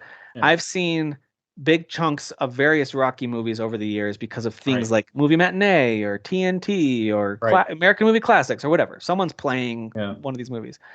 I don't think I've ever seen any of the Rocky movies from start to finish purposefully. I've seen them all in bits and pieces. Yeah. So, and I'm generally aware of the storylines and when Mr. T fights and when Drago fights and whatever. So I thought, you know what? I want to catch up on these Creed movies too. I'm just going to do the whole series. So I started with Rocky 1 and 2 this past week. I got to say, I think Rocky 1 is still an excellent movie. I think it's really good. It holds up way up. It holds up really well. It won Best Picture against really heavy hitters that year, President's Men, for a reason. Yeah. Well, that movie was literally an underdog story in every sense of the word because Stallone what's great about it is wrote it out of nothing, and he was nobody then. He had to pitch it to so many people. I mean, it really is a true underdog story. What I love about it too is that there's an element of just there's this humility and this hey, I'm not a smart guy, I'm just a normal guy that gets made fun of and parodied and kind of redone and rehashed so much over the last several decades. But this is one of the original ways of telling that kind of story. This kind of humble, hard worker who doesn't expect much, is really not expecting to win, is just kind of trying to do his best by his people in his city and his family. Yeah. And he's also kind of dopey too, which adds to there's his a part in Rocky 2 where he doesn't understand what they're asking, and so anyway, there's clear moments where he just misunderstands words and he's just not the smartest. Right. And Sylvester Stallone actually acts that quite well. He does a good job in this role. Say what you want about Sly. He's a pretty good actor at times. But anyway, I still think performance-wise, his best was in that era was First Blood. That movie is just Rambo. Yeah, Rambo 1. Amazing. Dude, those Rambo movies. Yeah. But anyway, that movie had something to say. I thought Rocky 1 was really good, and I recommend it. I think it's a great throwback movie that holds up really well. Yeah. And anyway, I thought it was great. And I thought Rocky 2 was good, but really just retells that first story again. Except he wins this time. Is that what it is? Basically, yeah. Basically. I still haven't seen any of the sequels except for I skipped 2 through 5, watched 6, which is really good. It's just called Rocky Balboa. And he's older, and his son is stop fighting. What are you doing? You're old. That's the one I think I saw. Maybe it's that was the good. one I saw. It's really good. But then I watched all the Creed movies, which are all excellent. Yeah. But yeah, I'm with you. Rocky, I didn't see until like 5 years ago for the first time, maybe something like that. Like it was very recent that I watched. For some reason, I always thought the scene of the kids following him up the thing and celebrating was Rocky 1. That's in Rocky 2. Okay. In Rocky 1, he does all that training solo, and he gets up there and he's cheering that classic shot of him at the top of the steps with his arms up. You know, that's from Rocky 1. But he's all alone. He's just training really hard. That's the whole montage. They do another montage in 2 when his wife finally supports him because she doesn't want him to fight, and he's having a hard time training. He's not doing well. It's very much a soap opera with a fight at the end. The second one. It's just a lot of character development and relationships and trying to, and you've got Apollo Creed, who in the first one was just a businessman and really didn't have any hatred for Rocky. He was just some random dude. He literally picked him out of a book. I like that guy's name. Let me fight this guy. He's a local hero. Let me give this guy a shot. He wanted to tell a story of like the superhero champion letting some nobody have a shot. And he randomly picks Rocky out of a book of fighters. That's literally how it happens. And in the second one, he's pissed off and wants revenge and wants a rematch because everyone's like, hey, you won, but Rocky really took it to you. Like, you're not the fighter we thought you were. So the second one, he's mad and wants a rematch and kind of forces Rocky into it. And then his wife finally gives him like the go ahead, like, I want you to win. Like, she finally supports him. Then he does the big training montage. Then the ridiculous scene of all the kids in the city like following him, and at one point they're running down like a 6-lane road, but there's no cars on it, and they're all just running in this huge crowd following him, and they all cheer with him. So they emulated that a little bit in Creed, the first one, where he's running down the street. It's a much smaller alleyway. It's not that, but it's like he comes across these kids that he ran into earlier in the movie, and he's just like, hey man, yeah, I'm training. Like, what's up? And they just start riding their dirt bikes behind him. It's such a freaking cool scene, though. It's not as corny as that sounds. Like, it's something about it was, man. Creed took all those corny elements for 3 movies so far. Took all those corny elements from them and modernized it and made it actually cool. Like, it's really impressive how they did that. Because I skipped those sequels for a reason. Like, I heard they were really corny and just not good. So I just ignored it. Is 2 good though? 2 sounds like it's 2 is good. 2 is a pretty good movie. Yeah. But I mean, it is pretty much Rocky 1 retold, just with like some different motivations and things holding him back till he finally pushes forward. The first one has different things holding him back until he finally pushes forward. I think 4 is the Drago one, and that's the one where there's like a robot in it and stuff. Like, it's very 80s and very corny. Someone told me no, I heard it on the podcast. Someone said that 4 has a director's cut or some kind of cut that actually makes it a much better version of that movie. Oh, interesting. Okay. So I don't know. I've heard across the board that 5 is trash. So yes, I've heard that too. I don't know if I need to watch that one or not. yeah. I don't know which. Is Hulk Hogan in that one? Is that Hulk Hogan in 5? I think he's in 3 or 5. I could swear he's in 1. I at least want to watch through 4 because I know that Drago's family connection comes back in Creed 2, and I want to see Creed 2. He fights Mr. T in 3. Thunderlips. He is in Hulk Hogan is Thunderlips. Sorry, did you say 3. Thunderlips? Yes, that's his name in 3. Is Thunderlips. Yep. Okay. Yeah, that's Derek's stripper name, I think. Goddamn right, brother. So the third one is really when it starts to jump off and way too in the deep end of the 80s stuff, where it's like Mr. T and Hulk Hogan. Yeah. The Rocky movies have been fun. It's kind of a fun rewatch. I'm enjoying that. So I'm gonna watch all those. I'll even watch 5, but then I'm gonna get into the Creed movies. I think by the time I get through all of them, we'll have an idea of Creed 3 would probably hit streaming like maybe late spring, I would imagine, at least for rent, right? Yeah, that sounds right. So maybe in about a month or month and a half, I'll be able to rent Creed 3 and watch that one too. So it's good. Forward to that. 2 has a great story with Drago and his son. That's like, I really want to see that. They have no right to be that good for boxing movies. Like, boxing movies, when they're good now, it's surprising every time because it's like, well, we've seen them all. We know what they are. Oh, I will say that from Rocky 1 is a great example of how today's issues of essentially men coming on too strong to women. Hey, guys, that's actually not good. Like, when they're saying no and seem uncomfortable and scared, it's not like romantic to like corner them until they kiss you. That kind of happens in Rocky 1, and it was very uncomfortable.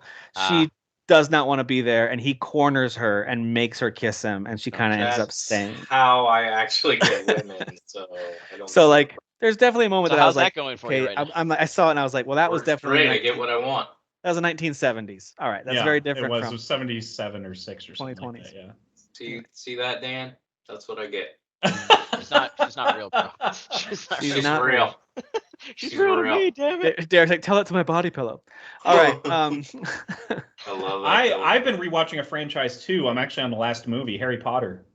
Oh, nice. The Hogwarts movie got me really in the mood to watch those movies again. Yeah. And you can see it. I talk about it on Current Cinema too, but you can see a shift in the 5th movie when Daniel Radcliffe becomes an actor. When he stops being like he stops being like a child and stuff. I feel like he got a lot of time with Gary Oldman. He even said so in interviews that Gary Oldman was very stern with him about his acting. And that's when Daniel Radcliffe started actually like showing up as an actor to these movies. Nice. Man, you can see that shift too, especially because the director changed at movie 5, and then that director stayed on through the rest of the franchise. Things get real serious from. They really do. Lots of murder. The freaking not dwarf. What is he? The house elf. Dobby. Yeah, Dobby. Dobby. Yeah. Yes, Dobby. Dobby? Yes. When he, dude, that is the saddest part of so all sad. the movies. I just finished that movie, part 1 of Deathly Hallows, and I'm like, it's a horrible cliffhanger type of a on, moment. Dude. Yeah. It's brutal. It's Yep. It's actually it's interesting. So Tim doing Rocky. Yep. You're rewatching Harry Potter. Similar fantasy theme. I am rewatching the Lord of the Rings trilogy. Nice. So, that's got to be an annual one for sure. That's a great series. Also, because I'm hoping I was hoping maybe you guys in the near future would be doing something Lord of the Rings, and I was like, I want to do a Lord of the Rings conversation. We totally will. I know Kyle would be 100% game for that. Yeah. So I'm in them. I've been watching them while I'm working, and I mean they're long ass movies. So like I'm watching them in portions essentially. So I watched the extended edition of Fellowship. I had never seen the extended edition. That is the definitive version for me. That's the only version I've ever seen. See, okay, so that was actually too much for me, to be honest. Oh, I get it. That's the slower movie. Yeah, I get it. Yeah, it's literally almost 4 hours. It was like, oh my god, this is so much movie. It's like a season of a show. Yeah, it is. And it's not like I hated any of the because I was noticing. I haven't watched these movies in a while, but I was noticing. I was like, I definitely don't remember that. Okay, so that's obviously new, and that's new. Mm-hmm. So, and I wasn't hating any of that extra stuff, but I mean, I don't know. I then am now onto Two Towers watching not the extended, and I don't know. I think maybe the pacing is better because of it. Like, I don't know.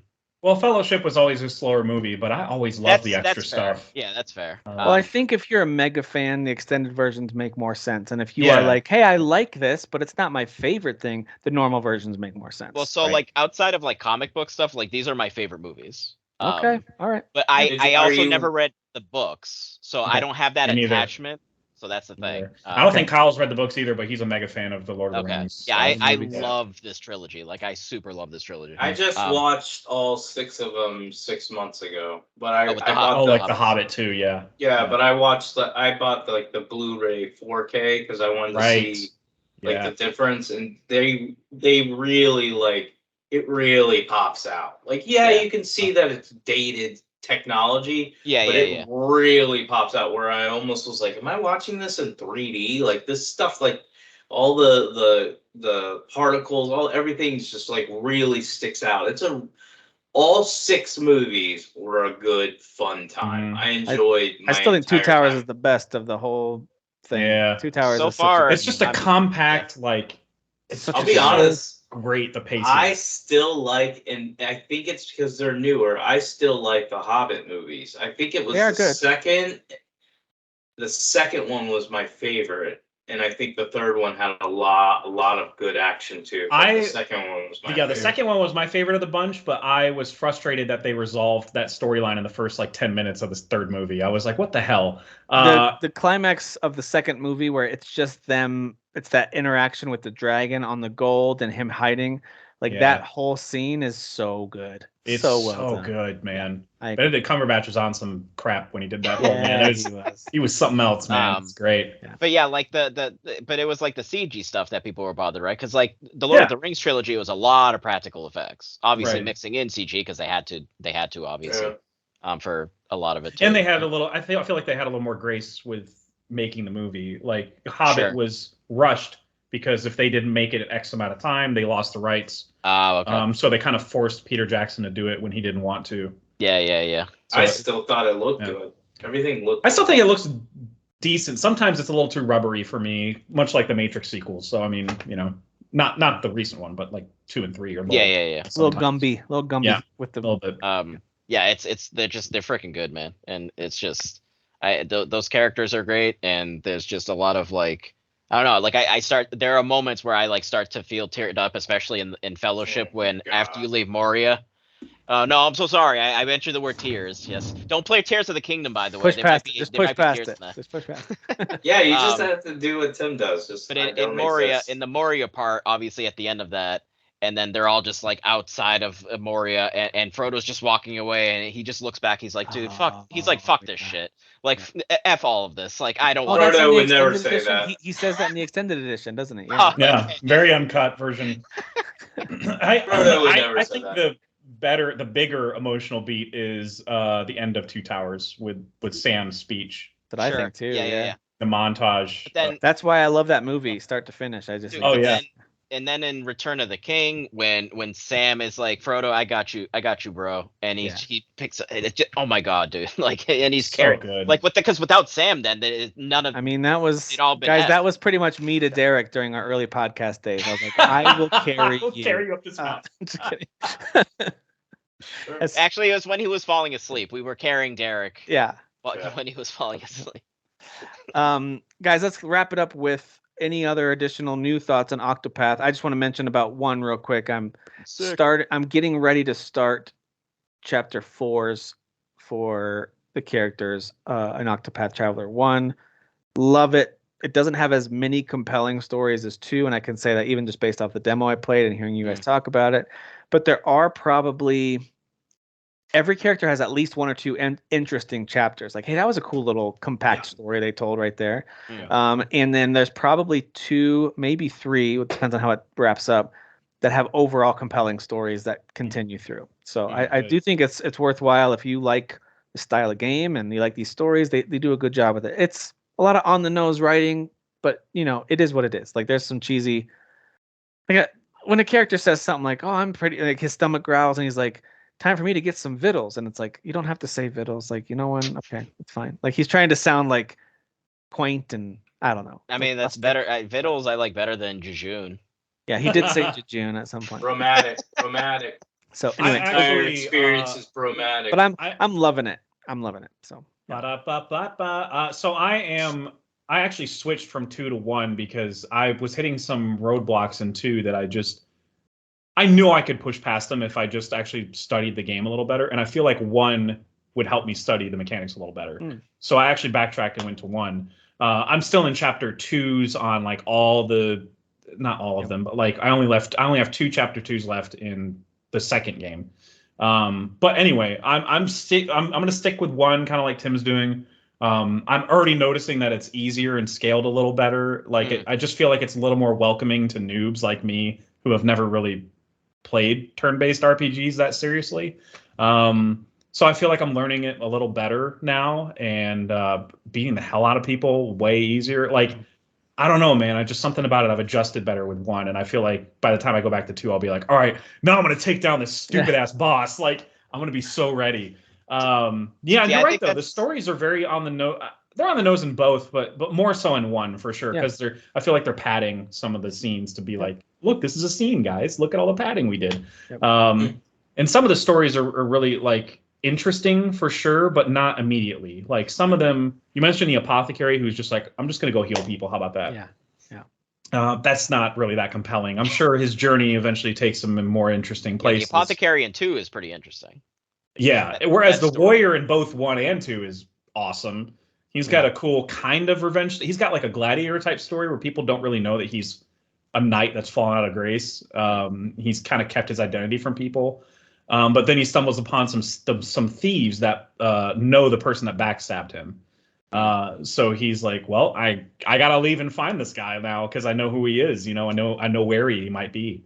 And that's a cool story too. There's I think the Scholar has a quasi interesting story too. Where he's got to like find the books that are missing from the archive, but they are containing knowledge that could be considered questionable by the school that he teaches at. I haven't gotten the cleric though, and the hunter yet.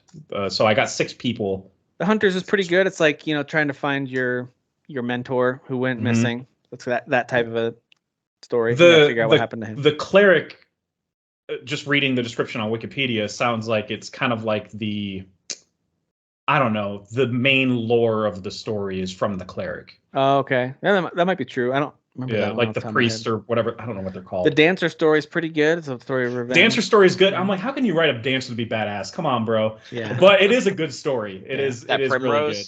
Yes, Primrose, it is. Yeah. That's good.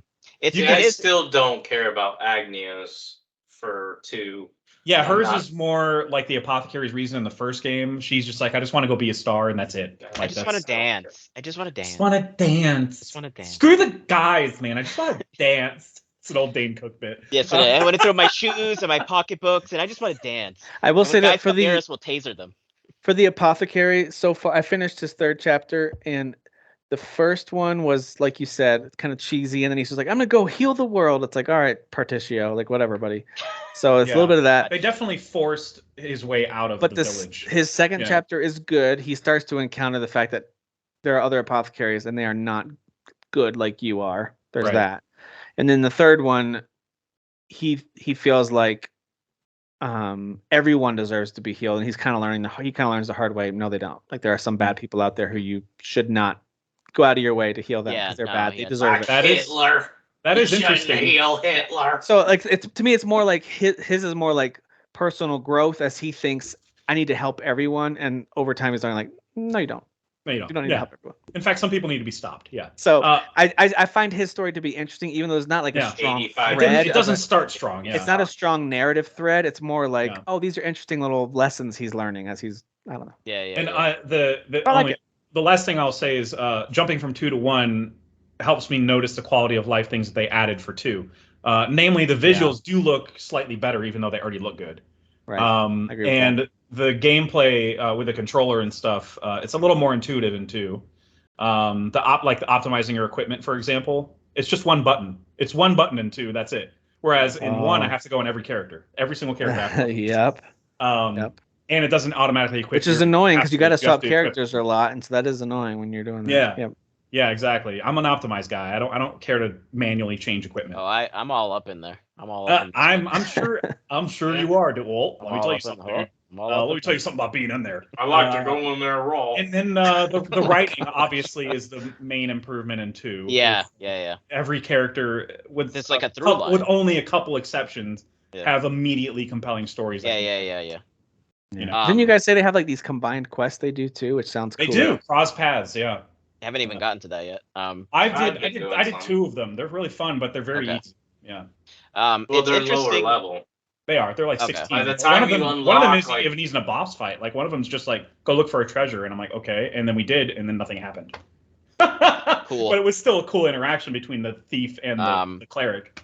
It is interesting though hearing you. So like you're saying this is kind of like a real first foray into the turn based, and you're going from like 2 back to 1, and just kind of hearing your like sort of like thinking about that. Whereas like I'm just to me, because I'm so used to with JRPGs, because you're saying one's easing you into it a bit better. A little bit, yeah. But because I've been playing these types of games for years, like again, like the way I play these games is like, like my mindset is like I'm gonna grind even if the game isn't necessarily pointing me to do that. Like I'm just gonna kind of go off the beaten path a little bit, and I'm gonna like I said, it's steal a little bit of extra money because Particio has that ability. I have what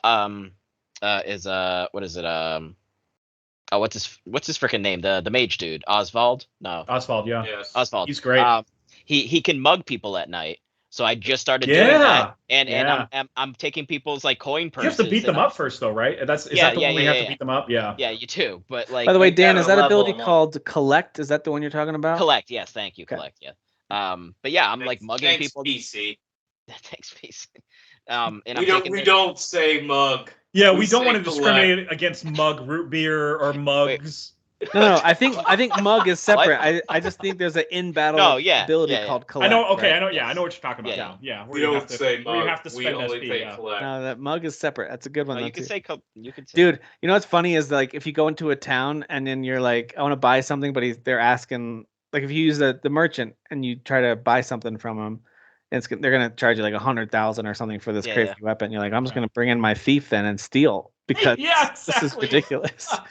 Or I love like that you about can the first one too, where when you're the apothecary, you can inquire everybody. There's no oh, you're too low level and you're gonna mess this up and lower your reputation. There's none of that. But maybe that's a good change though. It's not sure. It shouldn't be that easy. Yeah. But I like all those little like nuances of doing things like that, and that is what kind of makes me be like, all right, well, I'm not going through this as fast as I probably should, but I am getting like some good equipment early on. So then as I'm going through it, it is like easier because, like I said, I was fighting that boss from Chapter 2, Hikari, and I was like, oh, I killed him in like 5 hits, but then I realized there's like. That was the first round. Jeff. Oh, that was the first round. That was just Hikari. That one I beat him. Well, then that explains it. Yeah. and then a cutscene happened. I was like, oh, I see what's going on here. Okay. Yeah. And then so he swipes. His first hit is swiping. I still don't know how in the first game you played for so long and didn't build up your whole team. I don't know how you did that. I don't. Maybe I did. I don't remember. I'd be curious if you opened up your save to see what it looked like because it had been a while. I know what I'm doing now. Like I told you all last week, so I won't go over that. Like I pull certain people in my party that are lower level if I'm gonna go do their mission next. Same. But the other thing I've been doing a lot lately is there's certain areas of the map where I'll literally just run in circles at night, and I'll just run in a circle, and then I'll fight. Like I'm doing it right now because I have 3 characters that I need to level up at least 8 or 9 levels. And so I'm running in circles, I'll fight. And then once they start getting beat down, instead of using my items and stuff like that, I just run right into the town. Yeah. And I stay at the inn for $200 and all my SP and all my HP automatically heals. And then I go back out and I run. And because the battles are so fast, although these are taking a little bit longer because I'm fighting level 28 enemies and the only person in my party that's high is Throne, because that's my main character, and she's level 40. Everybody else is like 18, 19, and 20. Right. So they're struggling the whole time. I'm like with Throne, I'm like, all right, let me heal all of you guys again. And then they'll hit the enemy and it's like 30 HP. I'm like, thanks guys. You guys are all at least they're breaking down that shield. They're breaking down the shield. I don't know if the second game has the right pacing like this. I assume it's improved actually, but so far in the first game, now that I'm into Chapter 4s, I haven't really had to spend a ton of time running circles and grinding. I'm doing this because I want my characters OP. Totally, I totally get that. But I'm just saying, like, usually if I do what Derek said, and I do this, I usually try to do this where I bring a party to this one person's chapter, knowing which chapter or 2 I'm planning on hitting after that, and I want to make sure that they get up to snuff. Usually going through that travel to get to that place, and then going through that chapter. Bumps them up a few levels, and then they're ready for their chapter, and you just kind of keep cycling them through. So I've got Tim. Do you explore like to get like chests and stuff that are like out of the way? Because that's what I do. That gets me enough enemies. You know what I mean? Run about a dozen battles in like the areas as I'm working my way through them. So it's probably about a dozen or so battles total. Yeah, exactly. By the time you get level there, you're good. up pretty fast. Like until you get to higher levels. Which is instant healing, which is nice between. Yes. So yes. That's one of the things that for me, the grind has not been a big deal. Again, I haven't had to grind a lot, and all the grinding I've been doing is because that's how I want to play, because I like to not be frustrated by bosses. So I like having Throne. Right now, Throne's a level 40. Oswald's like a 37, 38. Hikari's like a 36. The reason I'm telling you all this, these are my main guys. And then the clergy guy, I forgot his name. He's like a 33. Temenos. Yeah, so those 4, I can take them in any battle because right now, like I'm in Throne's, her level is 31. So I'm 9 levels above for her story. So that's why I I like doing that because when you go in there, you just absolutely obliterate these people. Like I did have today, I fought for story 2, chapter 2, I fought Terra, a big beast boss that has a ton of HP, and that one actually got pretty tense. Like it got to a place where, because that boss has the ability to, like, I think it stomps and it pushes 2 of your characters out, and you lose access to those 2 characters. They're not knocked out, they're out of the screen. Oh. So you cannot use them until you daze Terra. So in Terra, usually, you have to break her and daze her. So it's that happens with the dog in like was it Partitio's chapter 2, I think? Yeah. Where like he'll bury it might have been a different boss, but like one of them buries snatches your allies and buries them. But it's just one and you person. daze them and then they come back out. But they lose health when that happens. So like so that was what made that difficult, because it wasn't just like, well, I'll just revive them or heal them or something like that. I had to quickly and strategically get this. I had to break the enemy. So anyway, so the boss fights have been, even with me like over leveling, which by the way, I still agree with you guys. The minimum requirement is bullshit for most of these. If it says 15, try to go into it at 18 to 20, especially if you're going to fight the boss.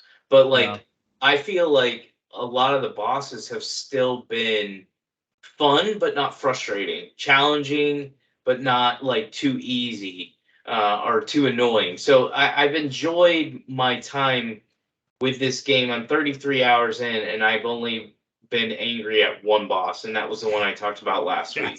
Yeah. Other than that, everybody else I've wiped out with no problem. Yeah. Yeah, it sounds like 2 improved in pretty much all the right ways on 1, which is awesome. That's what you want to see with a sequel, right? Don't try to change something that's not broken just for the sake of adding a new thing in. Like, just do better versions of what you did. I love that. So I hope that continues. Square has other games and probably other new IP. They can experiment with battle systems and other things. Like, I like the idea of keeping Octopath generally the way it is. Maybe what you guys talked about, maybe have a centralized main story where by the time you get to chapter 3s, it does kind of combine, and then chapter 4s, it's like maybe. But if they make a third one, I think they could still. I think it would be smart to keep the core mechanics the same, but I think you could add little twists to the gameplay. You don't want it to literally just be in it identical, and I think that's why some people were like, 2's great because 1 was already perfect gameplay wise, but I wish there was some changes. So I can see why you would want that. I think you're talking about 60 to 80 hour adventure. To me, it's more about like, give me more classes, more weapons, more tactics. Yeah, give me something that feels a little more fresh. I just think they really focused on the biggest criticism of 1, and that was that all the stories weren't that intriguing. And I think the writing better. Yeah, I think they really focused on that. And I think in the third one, if they do a third one, which I imagine they will, I think they will probably try to make some twists and changes probably to the gameplay, or maybe the worlds, maybe open up the worlds a little bit more. I don't know.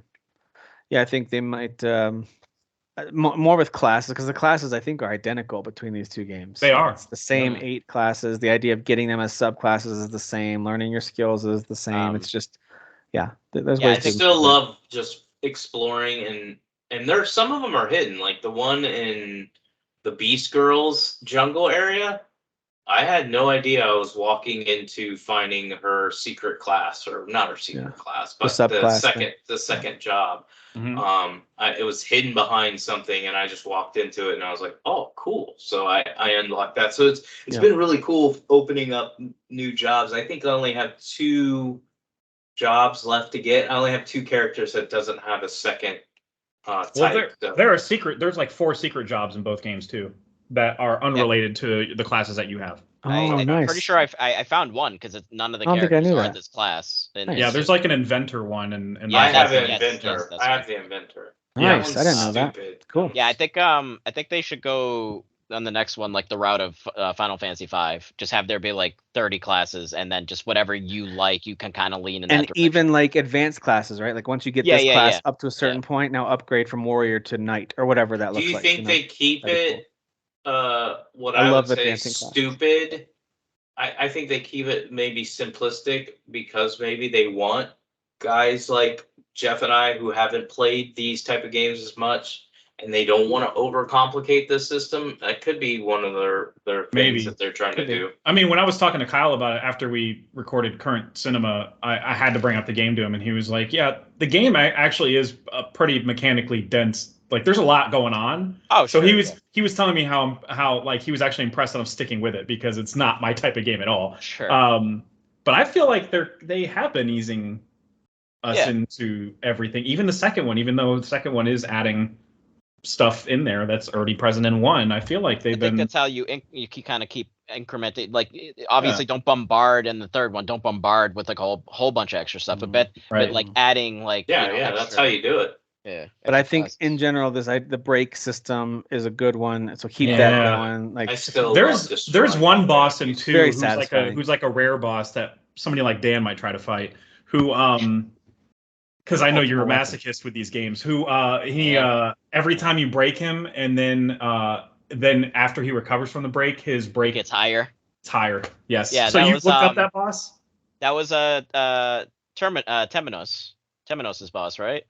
No, I just did one. There's an optional boss that's like it gets like insanely high. Like it starts at 8, then it goes to 13, and then it goes to like 5. It gets insanely high. Maybe it was. I think it was Throne's mother boss fight that she starts out at 6, and then I broke her a couple of times. Yeah, and it goes and then it jumped to 9. Yeah. But you're saying there's an optional one that like there's an optional one that's like even higher that you're like, this is stupid. How are we supposed to beat this person? I gotta kill that one. I gotta do it. You know what would be cool is if the third game went away from just more of this fantasy setting and included all kinds of different kinds of weapons and either more modern, steampunky, or whatever they just like. If they just tried to sci-fi mix stuff it up in there, like, yeah, that'd be interesting. Because I mean, they've done that in the Final Fantasy series. Like, there plenty of those games. Like, it starts where it's like fantasy or like steampunk, and then like some sort of civilization gets to, that's been hidden away for X reason. Like suddenly it's like, oh, now it's unveiled, and they could do something like that. Yeah, be interesting. But all right, that's been my main game. Same here. I've been mostly playing that. A couple demos here and there of other things. So that's I really want to wrap up one, and then can get it to a few other things before Resident Evil 4. I'm gonna buy. And I want to finish up Hogwarts Legacy, which that's what I'll close on real quick. Is 3 quick fighting tips that I learned in Hogwarts Legacy, mostly from in-game tips, but also just from like piecing together the challenges they give you. If you're fighting the big spiders, you guys might know this. So if this is obvious to you, I know this, no big deal. If you're fighting the big matriarch spiders, which they don't shoot at you, they're the big purpley ones that come up close and they rear up for like back-to-back attacks. Just have your descendo, which is like the purple attack that points them down, have that ready. And as soon as they're in the air, you do that and you shove their fangs into the ground. They get stuck for like 20 seconds. Oh, man. And they're just like stuck there. They can't move. And then you can either attack them or go attack all the other things around them. And that leaves you alone for a little bit. So once I fought them yet. Once I figured that out, I was like, that is so cool that they like someone thought of this idea. Like that descendo spell, I thought was only good if you want to slam someone down. Like you've levitated them and now you want to slam them.